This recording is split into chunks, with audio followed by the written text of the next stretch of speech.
Hey, what's going on? I'm David Avalon. I'm here with Robert Drysdale for our 6th episode of Breaking the Guard. And I just came back from Spain. Was gone for like 10 days. Living the life. Living the life. So there's a difference with when I travel, when David travels. David travels on vacation. I travel in and out the country just for a seminar. Sometimes I'm in the country for like 12 hours. It's not the same. David is living the life. It's definitely a lot rougher when you're just teaching. And yeah, I got a record. I went to Europe one time. I was in Europe for 21 days, and I hit 17 cities in 21 days. Yeah, that's a record. That's hectic. Yeah. It's hectic. Like, you don't sleep, you eat when you can. It sounds amazing because like a lot of times you put this stuff on like Instagram, and people, because you only put the best pictures. Yeah. No one puts pictures of themselves waiting in line at the airport, losing their luggage, not being able to check into a hotel. This is kind of stuff that happens when you travel because it's so hectic, get stuck in traffic. You're not posting about that. You're posting about like the scenery or like the good times or whatever.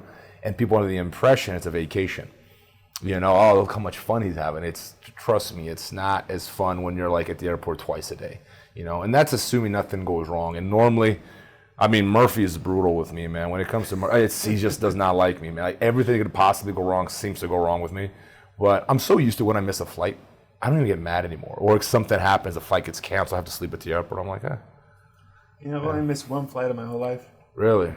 And I was pretty frustrated. I remember I was with Enrico Coco. I think we had done a tournament together, and we were exhausted. So we slept right in front of the check-in counter. Yeah. And they didn't even bother to wake us up, And we were like right in front of the counter. Wow. I was like, oh man. But that's how tired you get. People don't realize the effects of jet lag. Especially, I mean, I'm big on my routines and my diet, and like I normally eat at the same times and all that. When you're traveling, it all gets thrown out of whack. Oh, for sure. And a lot of times I come back, I'm sick. Immune system's run down because you've been sleeping like 3-4 hours a night. I think like the worst experience I had was I always wanted to go to Austria, and I was in Austria. It was my birthday. I'll never forget. I was there for like 12 hours, and in 12 hours I went to the airport. From the airport to the gym, and then taught the seminar. I got like 4 hours. I celebrated my birthday. Got like 3-4 hours sleep. Did some sightseeing in the morning. No, straight to the airport. My flight got delayed, so I got a couple hours to kill. I went back to the city, did some sightseeing. Jesus. And back to some pictures. That's what everyone saw on Instagram. And then went back to the airport, and then I was good. But I did all of that in like 12 hours I was in Austria. It's a ridiculous amount. It's amazing how much you can get done when you're really like, I really want to see Austria. It's pressed to do it, but yeah, it's not easy. Yeah, the most busy I've been for seminars was probably Australia. When I went there. This last one, right? The last one I did was, I think, in 2017.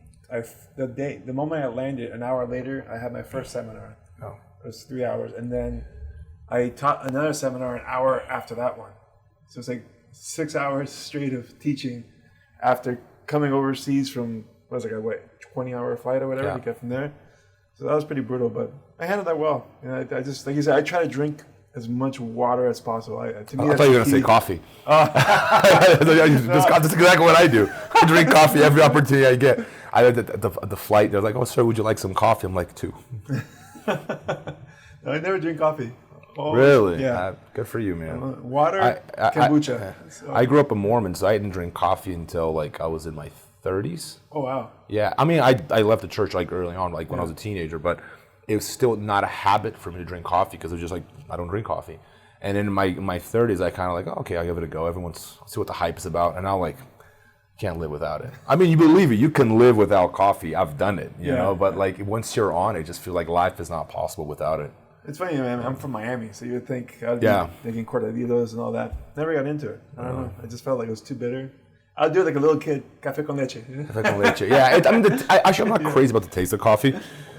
I just like the effect. The way Cubans and Brazilians make is the way I like it, because it's very sweet. It's like candy almost, That's the way I like it. But I mean, it gets addicting. It is. So let's move into the topic of the day, which is going to be ADCC. We have the 2019 ADCC World Championships coming up. Just a couple of weeks now, I think. A couple of weeks from now, and we're super excited, man. Like I almost said UFC. Almost every ADCC is the best ADCC ever, right? Like, Yes. how many times has Joe Rogan said this is the greatest fight of the century? Like, I feel like people say that stuff all the time, right? And I mean, it's always exciting because, you know, you get a lot of potential matchups that what is going to happen, you know, like matches that people have been waiting for a long time. I feel like a lot of times some of the best matches are the ones that we see quite regularly. So if you look at, like, I was just taking a look at the 77 kilo bracket, like those guys have fought each other a number of times. Like we kind of have an idea of what's going to happen, but they're always like the ones that people are really expecting, like the Superfight or who's going to win the open weight class this year. There's always like these matches that have never taken place that have the potential to be like really good or incredibly tactical and slow. Yeah. So sometimes people are often disappointed because of the hype, you know, because the fight doesn't actually live up to the hype, or the tournament does not live up to the hype. But this one really, like, I feel that there's like some divisions I'm very excited about. Others, I think that they are less, because we've seen them fight against each other so many times, it's less interesting. But the most interesting thing to me is like what's going to happen when these two go against each other, because we have never seen that, or it's only happened once, or has happened a long time ago, or the last time it was a war. Let's see what happens this time.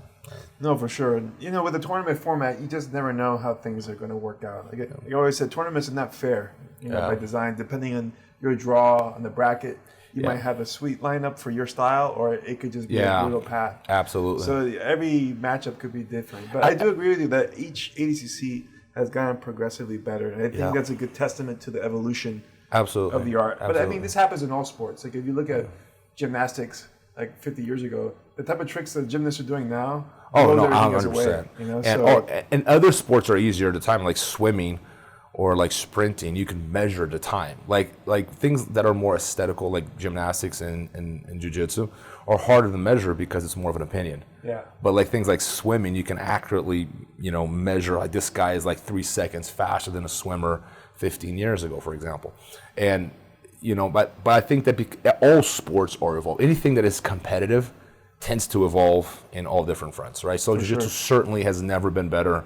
I know we talked about this before, but I think it's almost insulting to jiu-jitsu when people tell me that jiu-jitsu was better in the 80s and 90s or 2000s than it is now. Yeah, I think it's insulting to the art. You're insulting the art. Like you're insulting, and it's not a compliment to the young generation either, because they didn't do anything.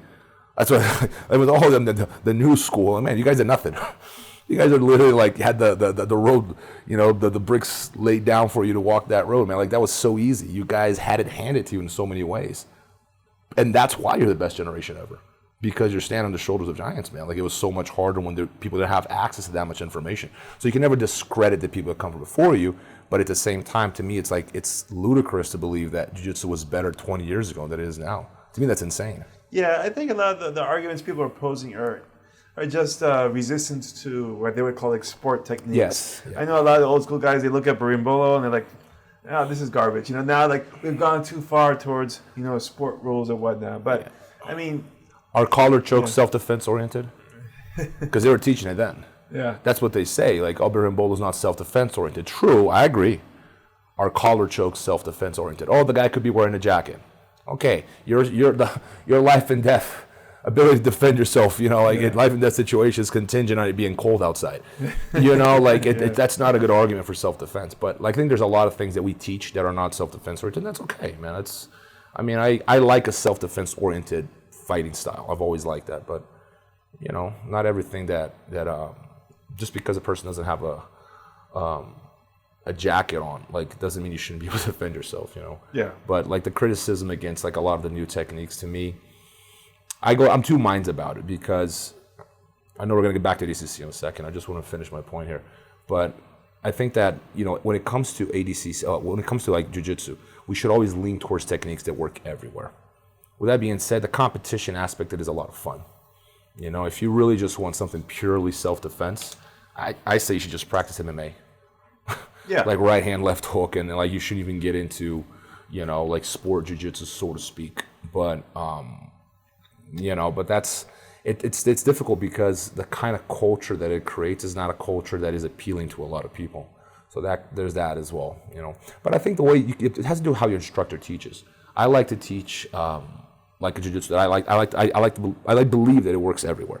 Right, something that's going to work in the streets, gi, no gi, MMA. We talked about this before, this is, I think, that where we should be moving towards. That being said, I'll show a berimbolo every now and then, but that's not the core of my program. Right. Like I've had students like lightweights get mad at me because I don't show it enough. I'm like, I'm not going to make that the matrix of my jiu-jitsu. I'm sorry. That's like a small aspect of it, if anything. My opinion, but people disagree. No, I think you should be open to all the techniques and whatnot. If you're not learning from every part of the game, then you're putting yourself at a disadvantage, because you definitely need to know everything that's in it. So like, even though you're not going to use something like a berimbolo very often, you still got to know it. You should still know it. Otherwise, being ignorant of it is just going to make you weak. And not only that, if you're going to be a good instructor, you should have a fundamental understanding of things you're going to teach. Like I'm not an expert at it, but at the same time, I feel that it's like my job to learn, to teach my students. Yeah. Even though I wouldn't pretend to know as much as Paulo Mial does there. Yeah. I think that'd be crazy too. But like as an instructor, you have to have a fundamental understanding. But the argument that a lot of the old school guys make, I think there's a good point there. We have drifted in a lot of ways too far. Not that previous generations didn't either; they did as well. But we just gone like a whole new, 10 layers deep into the lapel sweeps, and like it doesn't translate into a fight, But I think these are just like part of the, like if follow the theory of evolution, you're gonna have many different like mutations, so to speak. Yeah. And then you're gonna figure out, does this mutation succeed long term? This is kind of like what's going on. There's people going to the berimbolo, Leglocks, whatever. And after a certain point, you're gonna realize, is this a long-lasting game plan that succeeds over time? We're still a little bit early in that evolution, so to speak. You know what I mean? Yeah. So I don't have anything wrong against it, but I run an MMA school, so like I don't think I've ever had anybody teach a berimbolo, but it doesn't mean like I think it's a garbage move or like or like jiu-jitsu is being like sport. Or McDojo or whatever. It's a valid move. To the contrary, if you put, if you put Rafael Mendes to grapple with an elite grappler of the 90s, Rafael Mendes would berimbolo and get his back in a matter of seconds. For sure. Seconds. Yeah. It's not even a question that would happen to me. But I think some of the resistance comes out of resentment over the fact that it's too difficult to accept that. That someone so much younger than you is doing so much better. Yeah. And it's not once I guess it's not a compliment. It's a compliment to jiu-jitsu, not to the person who's actually performing the new technique. It's not so difficult to repeat techniques that people before you have developed, and now you're just pretty much copying it. So that doesn't take much credit, in my opinion. That doesn't mean much. Yeah. No, I mean if you just look at the current age of Leglocks. Yeah. I mean, I was getting people to tap all over the place with just basic ashigarami heel hooks. Because people are clueless. Yeah. If you grabbed someone like Gordon Ryan or Craig Jones and threw them in to like late 90s, early 2000s, they would have just ran through everybody. Yeah, absolutely. But that's like I'm sure that anyone who's training those techniques is developing new things, and as they should be. Yeah. But I just don't understand why someone gives themselves so much, because jiu-jitsu works as a process of elimination. All right, we're eliminating what doesn't work and we're selecting what works. Yes. What works lingers, what doesn't gets weeded out. Right. Now, for you to discover these things, it's easy to go, a leg reap works, and if you apply the heel hook this way or a kimura that way, it's easy for you to say, oh, this is how it is. Of course, because when you're given the best way of doing it by someone who's teaching you, you don't have to go through the 1,000 ways that you shouldn't do it. I call it the negative lesson. Yes. You've never learned that negative lesson. Whereas someone who's actually, developing the technique little by little, they have to try 1,000 ways of doing it wrong before they finally figure out the way to do it right, and then they give that to their students, right? Or they put it on YouTube, someone copies it, and then future generations will perfect that technique. But it is so much harder to see, because right now, for example, like I would have not had been able to see a lot of the leg lock transitions that are being done regularly. And in fact, I've been doing lately, because I'm like watching people I'm learning too. But I did not see that 10 years ago, right? And it wasn't because I wasn't training, but it was because I was busy with all the other like 1,000 possibilities from this situation. I didn't see that one that happened to be a very effective one. But once the ones that don't work get eliminated, man, it's kind of easy because you're selected. It's been selected already. You already know what works and what doesn't. Yeah. It's so much easier to build on top of that, And then I don't know. I think that's I think I remember when I was like a purple belt, like we had to watch fights, Dave, and there like people didn't have like camera on our phones. We had to memorize the techniques people were doing and go to the gym like, what was he doing again? And try to figure it out at the gym what that person was doing, because if you didn't see it live, you didn't see it at all. It was so much harder, you know. So I think that, you know, in a lot of ways people take that for granted, like how easy it is to get information today. Oh, for sure. I know my brother and I, we learned a lot just from filming, because we had a camera, and every time we competed, we filmed each other. And we did this from wrestling, like in high school. Yeah. We got into that early, because when my brother and I were doing mixed martial arts and started doing grappling, most of the time we didn't have a coach. Yeah. So like we were learning the negative lessons. Yeah. So I remember I had one match with Gordo, who was a modern inventor, the modern half guard, so to speak, right? And I didn't know anything about half guard back in 1999. It was just like the position between half guard you were using, and mount. and mount, you know, like, so like half guard's like, it was like an inferior position in my mind. Like you would never go there willingly. Yeah. And of course he was going there all the time, and he ended up beating me by a last second sweep. And I watched that match maybe like 100 times and studied every half guard sweep he did, and then I made it part of my game. And now I started using the same sweeps he used against me on all my training partners. But like without filming it, for sure, it would have been really hard. So much harder to like remember those details, or have my brother tell me, "Oh, this is what he did." You know, like you would lose it. So like having video is such a powerful tool. Yeah. And then when you have internet, which makes it easy to distribute that video everywhere, is for sure the reason why everybody's progressing so much faster. Yes, absolutely. I normally I teach like a lot of wrestlers transition to, you know, MMA, and they come to me to learn jiu-jitsu, and like when you say guard to a wrestler, it's almost like blasphemy, because it's kind of, I don't know, I'm trying to think of a corollary for Brazilian jiu-jitsu here. What would be the equivalent? I can't even think of one, but like for a wrestler, being on his back sounds like sacrilege. It's against everything he's been trained to do and think and believe his whole life, and they're not wrong. They're not wrong.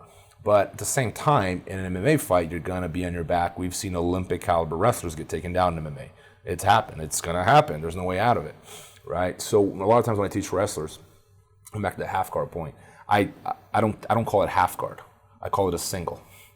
It's a single leg, and then like they fight for that underhook single, like, and they happen to get that so much faster once you start looking at it that way, because once you understand how sweeps from half guard work and how you're supposed to be trying to come up the whole time, and how it's a position to get your opponent off balance, a lot of it overlaps with wrestling. A big chunk of it is basically wrestling from the bottom. You're in a bad spot and you're wrestling your way back up, and once you start looking at it that way, then, you know, bottom it's not such a bad position for a wrestler anymore. Not that he would pull into that position, but for him, it's basically recovering from a bad position. So that's a perfect example of like the evolution of BJJ. Because when I started training, it was the exact same way. The half guard was a bad spot. It was like you're kind of in guard, but almost mounted. Yeah. You know, you're in a bad spot. Chances are you were getting smashed. And then someone had the idea of getting that underhook and getting on their side. Yeah, no, and then just that right there changed everything. I think all of jiu-jitsu was changed. It's funny to watch people grappling. I got to see some footage, like working on a documentary we're working on, of like, you know, people grappling in the 1940s, 50s, 60s, and it's a lot of it is already there. Especially when you watch Kosen Judo, like those guys were light years ahead of Brazilians in so many different ways. But a lot of it is just, it's very, very basic compared to today. Like, you know, even like some of the most sophisticated guys, you're watching them, it's like, it looks like they're blue belts. And it's not enough attack on them. It's these guys, we're here because of them. But technically, that's where the sport was compared to where it is today. Yeah. Even like, I mean, when I say blue belt, I'm talking like Naga tournaments. I'm not talking IBJJF ones. Because if you're talking IBJJF World Championships, like, they not even look like blue belts because the blue belts are too good. Yeah, you gotta get like Vitor. Yeah, you gotta get like Vitor. Like, dude, he's like, he just got his purple. Not supposed to be a purple belt. Or max. Like they're purple belts, but not really. You know, because they smoke 90% of black belts out there. But those are the competitive, you know, 20-year-olds who, you know, are standing on the shoulders of giants. Like they get everything just selected for them. The very, very best things. Same thing for MMA, by the way. And MMA is that same selection process. Like imagine the stuff we believed about martial arts in the 1980s and 90s. And if it weren't for the UFC, we would still be believing. Because wrestling was around, boxing was around.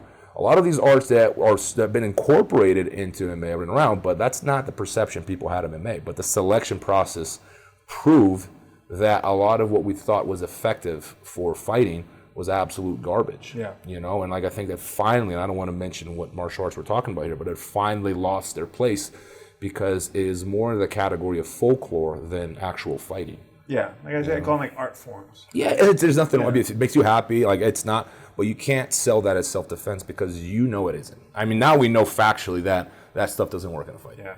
And for sure, if I have all my fighters watch UFC 1, 2, 3, and go through the series because, man, the stuff guys had to do back in the day was so much harder. Yeah. In the sense that first they had no idea what was going to happen. And then you had no time limits, no rounds. Yeah. Pretty much everything goes. You could punch them in the groin, pull hair. And people forget that. Like, when they watch, like, you could hit him in the nuts. I'm like, dude, you could do a lot more than that. The very first Vale Tudo in Brazil, what could be considered the first Vale Tudo. Vale Tudo, if you have not been following MMA, you know, for a long time, Vale Tudo is what they called MMA before it was rebranded MMA. Vale Tudo in Portuguese means anything goes. And before that was valendo tudo, which is like a different way of like, you know, using the verb, but means the same thing. But the very first one, can't remember the date. I'm gonna go with 1934, but I could be a little off here. But it was a fight between George Gracie and Chico Soledade. And that fight was the first time they had agreed, because previously these matches, the cross-fighting styles between capoeira and jiu-jitsu or capoeira and judo or boxing and Greco-Roman, these things had existed for a long time, but they would normally agree on the rules the day before. And normally, like, you know, I would always want the rules that favor my style, same thing with you. Yeah. We would fight over uniforms, gi, no gi, what can I wear, what can I do? And this is the first time where George Gracie and Chico went, anything goes. Like, you do whatever the hell you want, I'll do whatever I want. And they went at it. Like, that was the first, I mean, that was far more was permitted then than would be permitted in the UFC today. Yeah, that was even more of a real fight. That was far more as real as it gets. You know, but these guys were. I don't know about eye gouging, but pretty much anything else I think was permitted. And they went at it. George Gracie is like I call him like the unsung Gracie. No one's ever heard of him, but he was like arguably the father of modern MMA. And at that time, he was the best member of the Gracie family. A lot of people remember him, but we're going to talk about a little bit about him in the documentary. But yeah, Dave, I think we're all over the place. So let's get back to ADCC. I know we have like a bunch of brackets to talk about. You want to pull it up? Maybe let's start with the 66 kilo one. Yeah. Start talking about that one, the prospects, the names, and this is like a recent update, right? That's what I got there. This was from August 26th, and there's been one change I'm aware of. So the first guy on the list is Ethan Krelenstein, but he is the one that got removed. Yeah. He sustained an injury, so he's being replaced by Nicky Ryan. Okay. And I actually wrote ADCC. I was trying to get Max to replace him. Max beat Ethan in a tournament. Like, you know, Max is one of our guys, purple belt. He's a very, very talented wrestler, you know, grappler in general. But I think Nicky just got the spot first. Yeah. You know. It seems that what ADCC is doing this time around, they're just switching people's.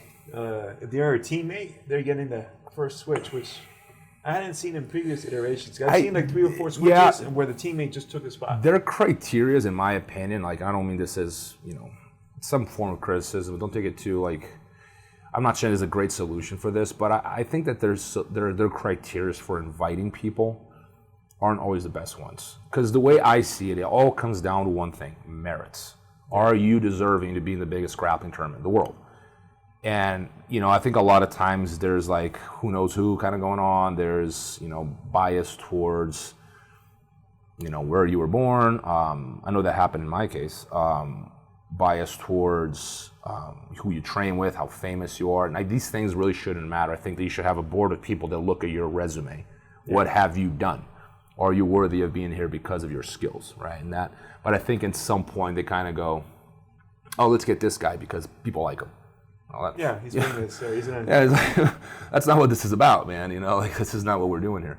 But the 66 kilo bracket, like you said, Ethan got replaced by Nicky. Is that right? Yeah. Yeah. And then you have Juan Alvarenga from Brazil. He was a South American trials winner. I want to say I've seen him compete recently. I can't remember where. The name rings a bell. I've seen him compete recently. I can't remember where that was. But yeah, I think maybe at the Worlds. I think he fought the Worlds. If it was commentating, maybe that's where I remember him from. But I could be wrong. And you have Thomas Halpin from Ireland. He was a European trial winner. Kenta Awamoto from Japan. Triforce. Japan always comes in with the lightweights. I feel they always have like some really solid competitors in the lightweight. Japan has had, I believe, one ADCC champion. I think it was in my weight class, actually, 87 kilos. Yeah. With, Sanae Kikuta. Yeah. He beat Solo in the final. He's a judoka. I think he's a judoka with like very, one of those one of those schools of judo that really spend a lot of time on the ground. Could be wrong here. I don't know what the name of the school is. He beat him with a pass, just cross-side. Yeah, but I don't remember watching that fight. I don't know if Solo pulled or he took Solo down, whatever the case. But Sanae Kikuta is the only Japanese ADCC champion. And oddly enough, from a heavier weight class, because most of the Japanese martial artists tend to be in the lighter weights just by genetics. They're lighter weights. But you think they have some big Japanese too. They're just like it's kind of like not the. I think they're smaller people in general. But I would be surprised if you don't see Ishii in here. Ishii is an Olympic gold medalist. Yeah. I think he could have gotten in. I know he's fighting MMA. He just fought PFL recently. I've trained with him. I've seen him train. Like he could be in here, and surprised he didn't get invited. What else? We got Paulo Miao. Not surprised he got invited. Yeah, Gio Martinez. There we go. Augusto Mendes. I think honestly, man, I'm looking at the bracket here, the whole bracket. We're gonna go through the whole bracket, and then you're gonna tell me about your favorites. I'm gonna go with I'm gonna put my money on Augusto right away, but we'll talk a little bit more that down the road. Yeah, Jamel Hill. Pablo Montevina. Gianna Grippo. Keith Krikorian. Bruno Frazetta. Matheus Gabriel. Ty Rotullo. And that's interesting. He's a really young kid. I think he just. Oh yeah, that's right. That's one of those young twins, he's right? One of the brothers. Yeah, that's right. That's cool. He got invited. Good for him. Yeah. But he's like really young, like 18, I'm guessing. I think he just turned 18. Yeah. I remember I saw the videos when they're like 13, 14, and they're like always goofing around with each other.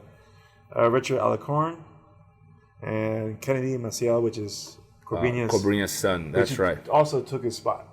Right? Also, because Cobrinha was in there originally, and then I think they wouldn't allow him and his son to be in the same division together. Because I don't know why. Because there's other people who have. I mean, right, let me look here. But Cobrinha He's out. He's out now. Yeah. So, but I guess he said he stepped out so his son could take his place because he didn't want his son not to be able to compete in it. Why would they not let father and son compete in the same bracket? I don't know because they have feel like it's going to be guys. a fake in case they do make it to the final. Because you have Gio Martinez and you have Keith Krikorian. They're both 10 planet guys. Yeah, you have a few Altos guys. You have, I think, let me see, I saw at least two Altos guys in here. Pablo Mantovani, but I mean, Bruno Fazzato, Ty Rotolo. So yeah, like I think it's one of those things where like they feel that if you belong to the same team or if you train together, it's not going to be a real match, and they're really trying to avoid that. I think in this regard, IBE Jeffs does have a better system. Yeah. Like it's basically 2 per team, right? And then you go on opposite ends of the bracket. They actually have a really good system. Oh, by the way, just on a side note, before we talk about the 66 kilo division, they have a software that does the bracket now. It used to be a yelling contest. Like I don't know if you've ever been born a part of these. I've been in a few of them, and it's not fun. Basically, the guy with the deepest voice wins every single time. I'm talking about Fabio Grugel. Because it turns into a screaming contest, man. Like you get into your room and they're like, "Oh no, my guy should be seed," and they're like, "No, it should be my guy." "Oh, but your guy won the Worlds 2 years ago." "Yeah, but your guy didn't win the Worlds at all." "No, but he took second twice." And that's the kind of arguments they're having. Like, who is more fit to be, a seed in the brackets? And these meetings are so important because, like you're saying, tournaments aren't fair in the sense where you're getting all the people with the really so strong teams, they have more say a lot of times. So they're leveraging already the fact that they have a strong team. Yeah. And they leverage on top, which is kind of like, that happens everything in life. You got more power, you're going to leverage that power to your favor. Yeah, and just to give, I don't know if everybody knows this, but like what Robert's talking about is when they're doing the World Championships, they essentially have all the top coaches from the major teams get in, and they sit in the same room, and then they're doing like a parlay of who's going to get seated by who, And anyone who has a representative in the open weight class can be there. Right. The thing is, if you look at the open weight class, every now and then you're going to get a guy from a small team somewhere in Europe, but 9 out of 10, they're all representative of big teams. Yeah. So you have like basically the top 10 coaches in the world sitting in a room deciding who is going to get seed. And, for example, if you're a current champion, you're already number 1. Yeah. You know, and then all the times number 2 in the bracket will be like current Pan Am champion or the guy who lost to the number 1 guy in the world last year, like Rodolfo and Buchecha were like always on opposite ends of the bracket. And these things, and I think that's fair, but down the list, a lot of times for that guy who does not have good seed, he has to beat 5 of the 15 top grapplers in the world to be champion. It's just like, it's so much harder. Whereas a guy like Buchecha, because he's a champion, he's going to get much, much easier, right? And because there's a lot of gray area in these meetings, what happens is it turns into a screaming contest. My guy's better than yours, blah, blah, blah. And a lot of times the same people over and over end up winning these discussions, right? Because they're just very clever at how the system works and been doing it longer. So now IBE Jeff has a software that does it. It's based off your rankings. Yeah. So then those meetings are over, which is like, that's the best thing that's ever happened for jiu-jitsu, because they go like this on a button, and the software tells you where you go, and there's no argument. Yeah, and that's the way it should be done. It should be done, absolutely. It's objective, you can analyze it. Yeah, it's not you can't accuse anybody of favoritism or whatnot. No, and it's these meetings are not simple, man. Like, let's be fair. It's how do you get a group of like 10 people with opposing interests and come up with something fair? Yeah. It sounds easy, doesn't it? Try to get 10 people with like a completely different view of what you guys should do next, and try to be fair. See how that goes. Very conflicting interests. Absolutely, opposite ends of like when a total conflict. So ADCC, I think that I don't know what kind of system they use as far as seeding, but I hope that they're moving towards that direction. They need a ranking system. The problem with ADCC is the whole idea behind ADCC is unifying all these grappling systems. Yeah. Right. You want the judokas, the wrestlers, the Brazilian Jiu-Jitsu practitioners, whatever. How do you create a ranking system when these guys aren't even competing? Like if you're an Olympic wrestler, where do you match that with Buchecha, for example? Like exactly. Where does that? They're different languages, they're different systems. So I don't know what they're using, but like I really hope it's not based off the opinion of one person. I think that even the assembly, as messy as it is better than the one person system, because then you're far more subjected to bias. You have one person making all the decisions, then the whole thing falls apart. Then it definitely there's going to be some bias in there. If you got 10 people yelling, it's more work, it's a lot of noise, it's, you're going to lose your mind in there, but at least you're closer to a balance because you have people who disagree with you, right? Yeah. It's kind of like the way the political system works. The more people disagreeing with you, I know it's annoying, but it's probably for the better. Yeah. So I don't know what system they're using, but like David, I want to ask you, what about your favorites here? What do you got going for the 66 kilo division? Oh man, again, I would think IBE Mendes as well, just because he's probably, I know he's done quite a few of these already, so he has the most experience in the field. Yeah. And I actually got to train with him a little bit in China, in Beijing. We were actually in the same room. It was me, Cyborg, Tanquinho, and Joao. Yeah. It's a rough room to be in. And Crone and Hicks and Gracie on the same room. We were there for like a week getting ready. Yeah. So, I think he's definitely... I think I like Tanquinho because he's like one of those... I always like the lightweights who play on top. Not that they don't play guard, but like guys like him, Bruno Frazetta, because it's so much harder to be a top player in those divisions. Like if you look at those divisions, in IBE Jeff would be rooster all the way to lightweight. They're fighting to be on bottom. Yeah, they fight to be on bottom, and then you came a guy like Bruno Frazetta and Mendes, and they're completely okay with being on top, and they win. And to me, it's almost like a ultra heavyweight pulling guard and winning every fight. Yeah, it'll be the equivalent. It's like it's rare, man. Like how often does that happen? You almost like, man, this guy's really did something for his jiu-jitsu here. It's really unusual. But I'm gonna go with Augusto Mendes and Jamil Hill. Those are my top picks for the division. I haven't seen Jamil much in no-gi, to be honest. I'm really biased towards his gi game. I thought his performance at the Worlds the year he won was absolutely outstanding. I've been watching him since for a while now, and he's become one of my favorite grapplers. A lot of big names in there. It's hard to say, but I don't know how Jamil feels no-gi. I haven't seen him compete no-gi, but those would be my two top picks right there. Yeah, like I said, I haven't seen Jamil no-gi either, so I wouldn't know. I'm trying to lean here. I like the 10th Planet guys. I don't know how they're going to do in this one. If I was going to lean on somebody, I think the second pick I'd have might be Bruno Frazetta. I was going to say Mateus Gabriel. He won the Worlds this year. He was like dark horse. I remember watching him like winning fights. I mean, that kid's not supposed to win that fight. I've never seen him before, right? And then he wins his next one. I'm not supposed to win that one either. Yeah. He wins the next one. Like, oh, I did not expect. And all the way till he won the tournament. I mean, for his first world title. And I remember him having outstanding balance. Like, that was the one thing that like really shocked me. Like, no one could sweep this kid. Like, he would be in positions where you'd be like, he's swept. He's done. And he'd bounce back up to his feet. It's kind of like a cat, man. Like, he couldn't sweep this kid. Yeah. And so he really surprised me. Again, same thing as Jamil Hill. I don't know how he's going to perform no-gi. That's a very different... it's different if the game is very reliant on lapels and sleeves. For example, my game never has been. Yeah. Like, I remember like guys like me and Damien. I think Damien translated so well for MMA for the same reason. If you watch him as a blue, purple, brown competing, it was always like a half guard, butterfly kind of game that didn't like, it wasn't contingent on him having, I need the sleeves and the collars, otherwise I'm doomed, right? So I don't know how his game would translate in that regard, but he's a big man. He's hungry, man. He's that kid that could come in and surprise everyone because he did that at the Worlds this year. So Mateus Gabriel's another name to watch out for. Johnny Grippo, obviously, always a top player. Yeah, I mean, it's a lot of big names here. But I think those are the names we mentioned here. I think it's fair to say that the ones we can be expected to see on the podium. Yeah, I think so too. But like you said, a lot of tough guys that wouldn't surprise me. I mean, and of course you got Nicky Ryan in there. Nicky Ryan, that's right. Especially since we have a lot of Leglocks are a go. Yeah. You never know what could happen. But you know the thing, I think the one issue that a lot of people that only do super fights will have in ADCC is that the super fight format doesn't prepare you. The tournament format is a whole different ballgame. Yeah. First of all, it's much harder. I think super fights get you paid, which is something we could talk about. The how jiu-jitsu has become more professional over the years, and that's really nice. You got a lot of exposure, and that's really nice. Good for them too.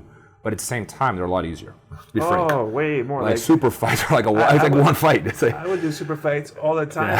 Yeah. But when me and you were competing, though, they weren't really well paid. You know, only ADCC had the really big. It was the only one that paid. Every other one's like $1,000, if yeah, I remember getting paid like I would do a 60-man absolute division to win for the chance to win $1,000. You know what I mean? And I was like, oh man, that's a big money. No, I remember winning the gi. I went in an open weight class and get a gi. I'm like, yes, I made it. I remember I got my first gi, a sponsorship gi. And it was like best. I'm like in my head, I'm like, I made it in jiu-jitsu. I got a free gi. Clearly, the pinnacle of the sport. But like the thing about the tournament format is that it prepares you to go not only multiple times, but you have to face multiple elite opponents. And a lot of the super fights, they are a system with no points. So you're going to walk in ADCC, which is a hybrid, right? You get no points the first half, you get points in the second half, and things like wrestling become very important. And I was commentating for the IBE Jeffs Grand Prix a few weeks ago, and I was saying that, like, I'm going to toot my own horn here. I've been calling this for years, and it's going to keep happening. No-gi is going to be more and more wrestling-oriented, especially in the heavier divisions, less so in the lighter divisions. But if you're middle and above and you can't wrestle, it's going to be hard for you to win in the future. It's going to happen. It's going to happen. You're always going to have exceptions. But I like to look at patterns and the average, not the exceptions, right? And there's the wrestling level is going up very quickly. And it was the deciding factor, I'm going to say like maybe 6, 7 out of 10 matches at the Grand Prix. Like almost every match was decided with wrestling. And this ADCC, a lot of people are excited about Leglocks and all that. That will not be the deciding factor. Mark my words, it's going to be wrestling. Wrestling is going to be the deciding factor of who wins and who loses this at ADCC.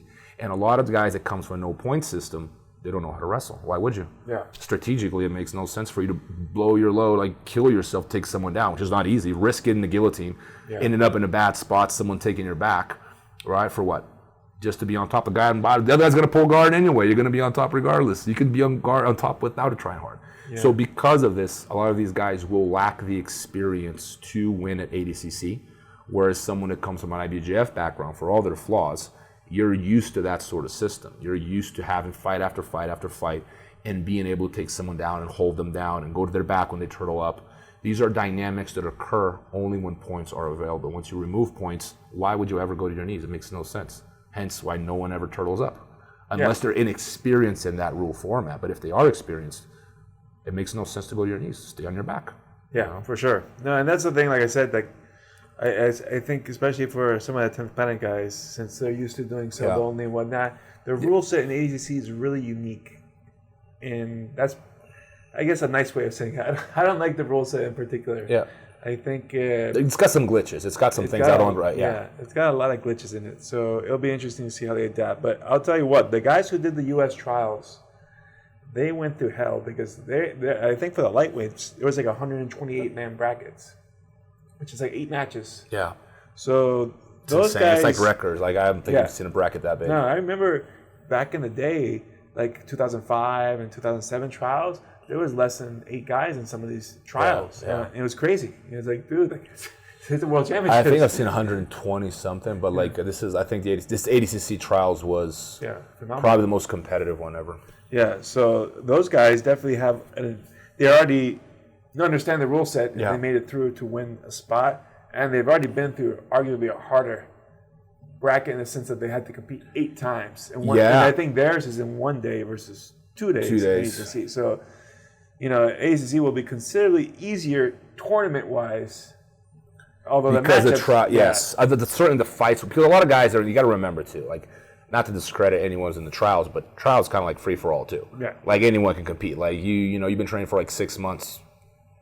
Is there criteria? I don't think there's a criteria for trials. I never competed trials. I got invited when I competed, but I don't think there is.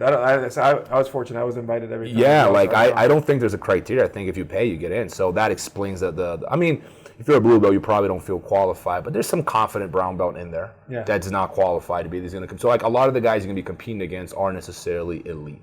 Whereas if you're in the ADCC 16-man bracket, every guy you face, fight can potentially beat you. Yeah. So it's a different ballgame. There's no easy matches. No easy matches. The easier matches. Easier, but not like easy. That's for sure. Instead of paying for Ketchup, maybe you're facing, I don't know. Yeah. What about the 77 kilo, David? Let's move on to 77. This one is always a fun division to watch because it's like they sit on that border between the guys that are going to be wrestling a little bit. They tend to be very dynamic. Yeah. This is where you get a lot of like tricky stuff. They're some of the most technical guys in jiu-jitsu. Yes. And I know a lot of these people, so it makes it a bit more interesting to me. So I'll run through the names real quick and then we can just talk about it. We have JT Torres. Current champ. Ross Nichols, Jonathan Satava, John Combs, Servio Tullio, Mateus Genrat, Lachlan Giles, Lucas Apri, Wagner Rocha, Renato Canuto, Oliver Taza, Edwin Namji, Celso Vinicius, DJ Jackson, Nicky Ryan, and Dante Leon. That's an exciting bracket, man. I think. Oh, and I forgot to mention Nicky Ryan. I told you he was one of the guys that moved, so he actually got pushed, replaced by Gary Tonin. Is that right? Exactly. Yeah, because Nicky Ryan went down to 66 to replace Ethan, and then correct. And then Gary Tonin took his spot. So let's start from the top here, Dave. JT Torres, current champ. I mean, he's like definitely. I'm gonna come up with like my top 4 guys, and you can do the same. How about that? Yeah. JT is definitely one of my top 4. For sure, he is. He's got a ridiculous back take game. Yeah. And his takedown game has definitely improved a lot. Sorry. So he's gonna be a hard guy to unseat as the champion. The only thing that worries me about like guys like JT is he was training with Andre and those guys in San Diego, and then he moved up in his own gym. And I've walked that road. I am telling you, like, I'm going to train with my students. I got some good students here. It's not the same, and I don't know. He's been teaching and training, far away from the Atos home base in San Diego, where the best training partners are, for some time. And I think that does hurt you a little because how often? The question I always ask myself, like, how often I got tapped when I was training Braza in its golden age in São Paulo? How often would I get tapped in 6 months, let's say, or a month or whatever? How often was I getting tapped when I moved to Las Vegas and opened my gym? Yeah. And then you're still in shape and everything, but like you're not being pushed, the same way. So that thing, any guy who opens his gym pays that cost. You make more money. Now you got big bills to pay. I get that, but at the same time, your training does suffer a little bit. It's definitely harder because ever since I've been training, I've had a school. Yeah. So I've never had the luxury of not having a school to run. Same here. So you have to be very well disciplined. Yeah. Because when you're your own coach, so to speak, or essentially my brother would coach me, I coach my brother. So we're essentially our own coaches in a way. It's good to have a brother though. That's a good dynamic, by the way. It's a strong bond. Like I wish I think if I had that, I think that would have been a good bond, you know. But it's definitely good for you guys. You would have accomplished more than you have. I don't know. You know what, man? It would have been because of the absolute the brother pushes you, man, because it's competitive, but with love. I've seen twin brothers, man, or like brothers when they have that. There's so much love and respect, and you know that deep down he's always going to have your back. There's a bond there you can't create that unless you're brothers, right? I mean, but at the same time, you're trying to kill each other. Yeah. Oh, all the time. It's a healthy competition, you know. Me and my brother, and even though I was bigger than him for the most part of my life, like I usually had like a 20-pound advantage in him. But he was the one guy that was able to tap me out regularly. Just had a ridiculous armbar game. Yeah. I had a really good armbar game. I mean, it pissed me off because he was just about the only guy that could tap me out like anytime, you know. He knew you inside out, and that's why. Yeah. But so for sure having that brother dynamic is helpful. There's a lot of wrestlers that have wrestling brothers and whatnot that work out well in jiu-jitsu too, you know. So it's definitely cool to have. But yeah, if you're coaching yourself, you have to be a lot more disciplined. And you have to, and especially in a situation where you're starting up a new gym, like JT is, he might not have those higher level students yet. Like you really put him through his paces. So you have to be more creative with your training, and you have to put yourself already at a big disadvantage. So like shark bait rounds or like really bad positions right off the get-go. And that's sort of going to give you that resistance that you'll need. But it's not the same as having someone who's always high level versus when you're doing those type of training, you're essentially bringing down your level, like weakening your stamina. Yeah, and really that, you're still winning, so you're thinking you're fine. Yeah. The thing is, the guys you're going against, because I used to train a lot of MMA guys, and not to insult MMA guys, but most of them aren't good in jiu-jitsu at all. They think they are. Yeah. You know, I'll scramble out of a triangle. Well, congratulations. That does not make you good at anything. Yeah. You know, but you're not being challenged in the same ways, right? Yes, having a coach 100%, because a good coach was going to tell you what you need to hear, not what you want to hear. Correct. And having that guy really helps. A school and classes, in one way or another, man, that are a form of taking your energy, and they can be very stressful too. I remember, like, I was fighting MMA professionally, and I'd be fighting on a Friday, and I'd be like teaching class Tuesday, Wednesday, sometimes cornering my students the weekend. I'd driving to California to coach them, and like driving back, and then like cutting weight and all these things, man. It's like, it's not ideal. I'm not saying that is the determining factor, but it doesn't help. It works against you 100%. It does. The only thing I see teaching helps you is technically you get better. Yeah. Right? Technically, because you, like you said, you learn the 1,000 ways to do something wrong quicker because your students are doing them. Yes. Yeah? And you're like, no, wait, you got to do it like this. No, you have to think too. And you have to be able to exactly think and problem solve, because one way of teaching something is not going to work for everybody. So then you have to, let me explain it this way. And then you also sometimes learn the mechanics better. Yeah. Because you might be doing something that works great for you, but then when you have to teach it, you have to explain why it works. Yeah. And then you're like, by using this lever, and you can optimize and you confront yourself. Sometimes you have a belief in something, or that something works in a certain way, and then your student does something or challenges what you taught, not in a disrespectful way, but he was like, what about this?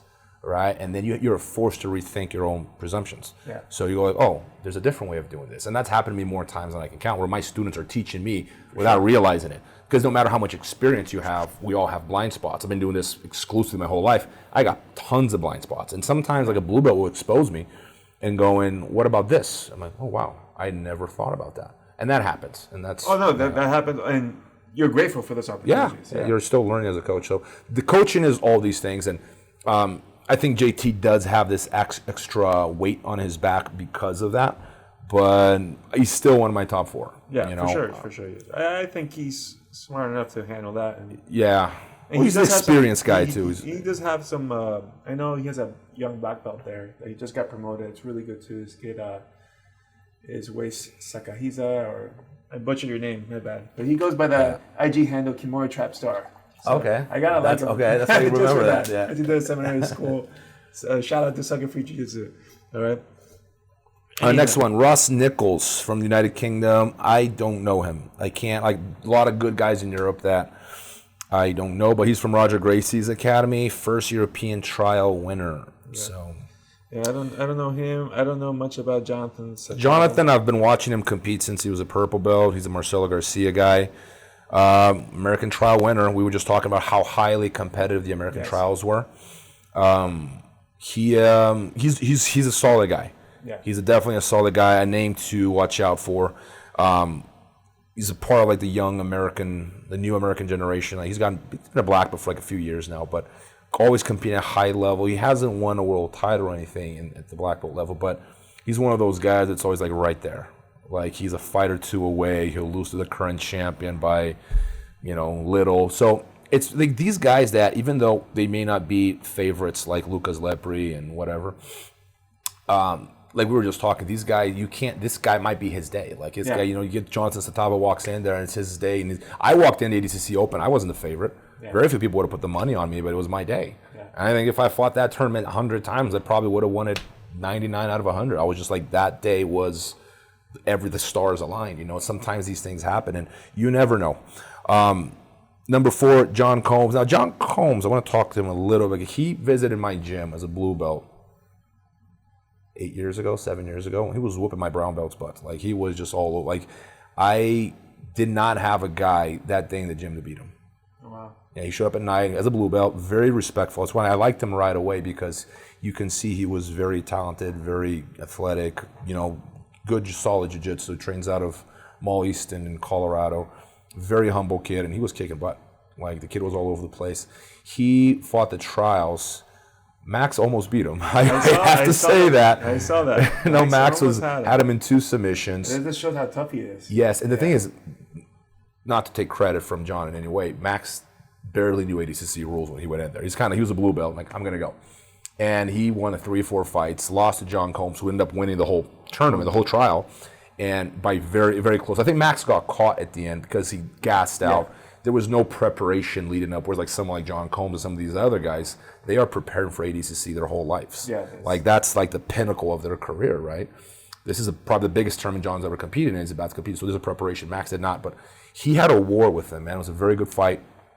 But John is, in my opinion, one of like top 5 American grapplers in the world today. Like I really have like a soft spot in my heart for him because I've seen him come up, and he's a very humble kid, very talented. He had a war with Cyborg at Nogi Worlds. I think they fought to a draw with Cyborg, winner of the IBE Jeffs Grand Prix, the Open. From memory, I think it was a draw and Cyborg won decision, but he was going at it with Cyborg, man. So it gives you an idea of where this kid's level's at. Yeah. And just like Jonathan Tatapa, man, he's like one big name to contend with. Like this kid could be, it could be his day. Yeah. Like I tell people, everybody's human. There's nobody I've ever faced that was like superhuman or like, oh, there's no way in the world I could ever compete with this guy. I mean, like everybody, it gets nervous. Everybody can have a bad day or they can have a good day. So if you're in the tournament, you got a chance. Well, every Superman's got his kryptonite too. Yeah. You got a weakness. Yeah. And it's funny because like even like superheroes, like when I say superhero, like I kind of mean like the guy's best grappler of all time, my opinion is Roger Gracie. He had his Achilles heel too. He had guys he had a really hard time beating. Like everyone, no matter who you are, there's someone out there that has your numbers, a style that your style does not match up with. Like, and I love this about just because it goes back to the tournament thing we're talking about, the game, the style. Yeah. You're unlucky. The word is unlucky because you're not responsible for picking the bracket. And then you get a bracket that has every person who matches your style or doesn't. And that's going to play a big role if you're going to make it to the final or not. For sure.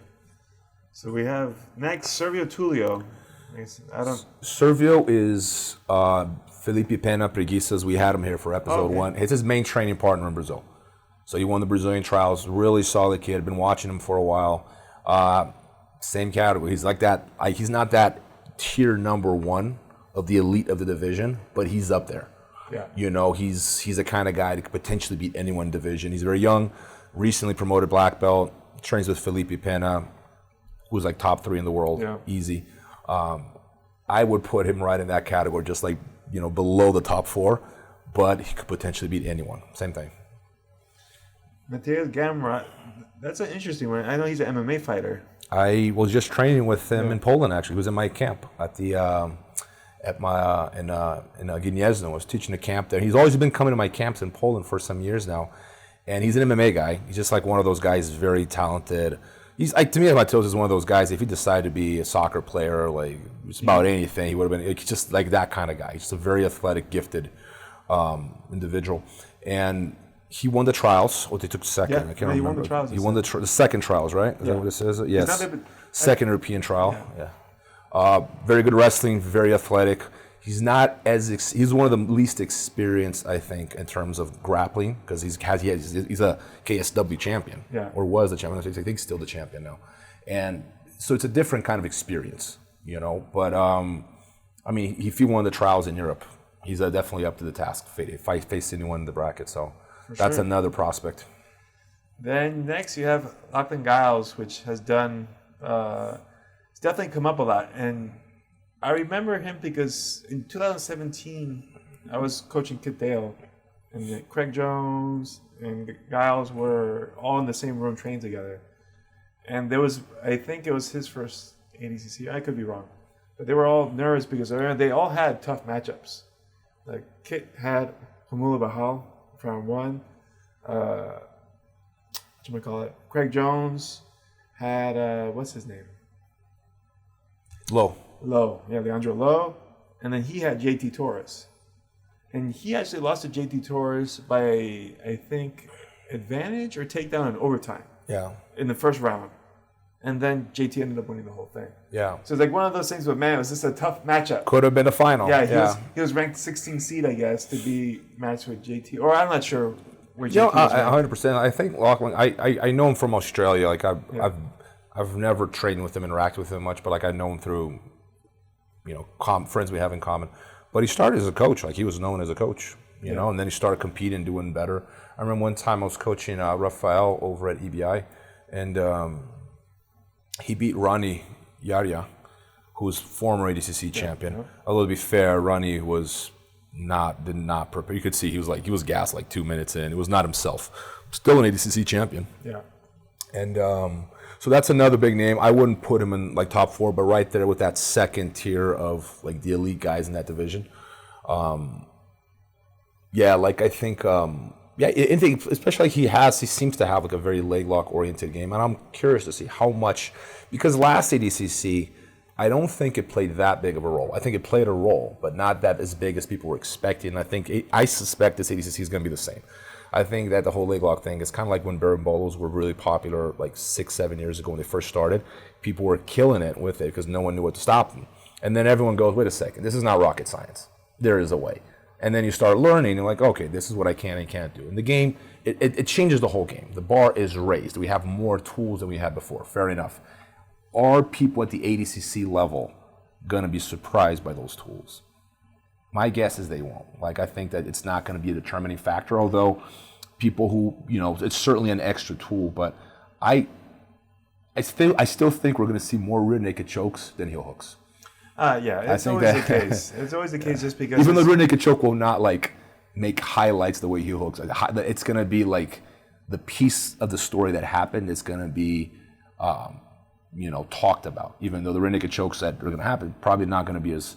just another rear naked choke. Right? It's one of the glitches, so to speak, of the rule set. Whereas if you turtle, it doesn't matter what happened before that turtle, it doesn't count as a point. Yeah. I could do a perfect double leg slam, put you on your back, and you turtle, doesn't count for points.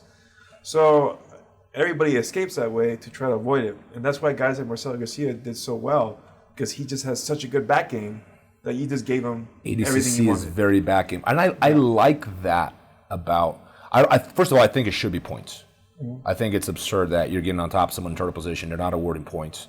That's one of the glitches we were talking about. The other one is like the hook strike. 4 points, 8 points, 12. You can stack points. Like, that's crazy to me. But like I think that the back take is still going to be the most dominant submission. The rear naked choke is still the most dominant submission. It is in the gi, and it is in no gi, and it is in MMA. To me, that speaks volumes about like the hierarchy of your training should be. It's the most important submission to have, because when people start getting tired, they're going to start turning to their back. Yeah. Happens in MMA also. Yeah, because you want to protect your face. Yeah. You turn your back. It's what happens in every street fight. It happens in MMA. It happens in jiu-jitsu unless you remove points, and then tactically that makes no sense. Yeah. So that was, we were just... UpandGals. Okay, we're talking about the leg locks. And then, okay, here's another one of my top favorites.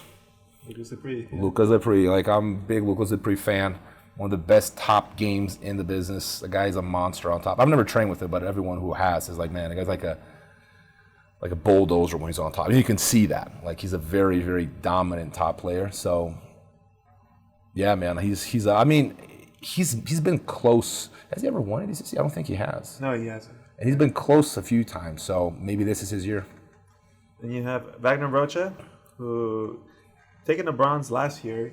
He had a pretty good showing. He's another guy who has a very good back attack game. Yeah, well-rounded. I trained with when I was in Florida, training with Pablo, preparing for ADCC in 2007. He was one of our training partners. He wasn't competing, but I was training with him every day. And it was a really good camp. I had a lot of fun that camp, and I got to know him pretty well. And good guy, solid jiu-jitsu. I'm putting him in the top 4 people in that division. No, he's definitely shown he can do it. He has, again, like I said, one of the most important skills, which is good back-taking skills. Yeah. And he has that in spades. You know, and he's done really well recently. And it's funny because he was competing in tournaments my brother and I were doing back like in 2000, 2001. He's still active. Yeah. Yeah. So we were doing grappling tournaments, but he was like a teenager back then. Yeah. You know what I mean? So it's kind of cool to see that he's come all this way. So yeah. And he took 3rd last year ACC, you said, right? Yeah. So, yeah, anything could happen. He's a very experienced guy. He's got a lot of solid training partners, so he's well prepared. That's a big thing. It gets hard to prepare unless you have some elite guys to push you. You know, we were talking about that. And Wagner has that. He trains with like Cyborg in Miami. He's got a very deep camp there. Yeah, so he's a lot of solid guys. He's not lacking good sparring. No, absolutely not. Next, Renato Canuto. Exciting guy to watch. Yeah. I think he's like part of that second tier too. He's really young. He's very experienced when it comes to IBJJF rules, because his father's a referee. He knows how to. He's one of the best at manipulating the rules in his favor I've ever seen. ADCC, that stuff doesn't fly because a lot of those things there are glitches in IBJJF don't exist in ADCC. So I think that hurts him a little bit. I think that the flying armors are less surprising against elite grapplers. They're going to be expecting that. So it's going to come down to the wrestling, I think.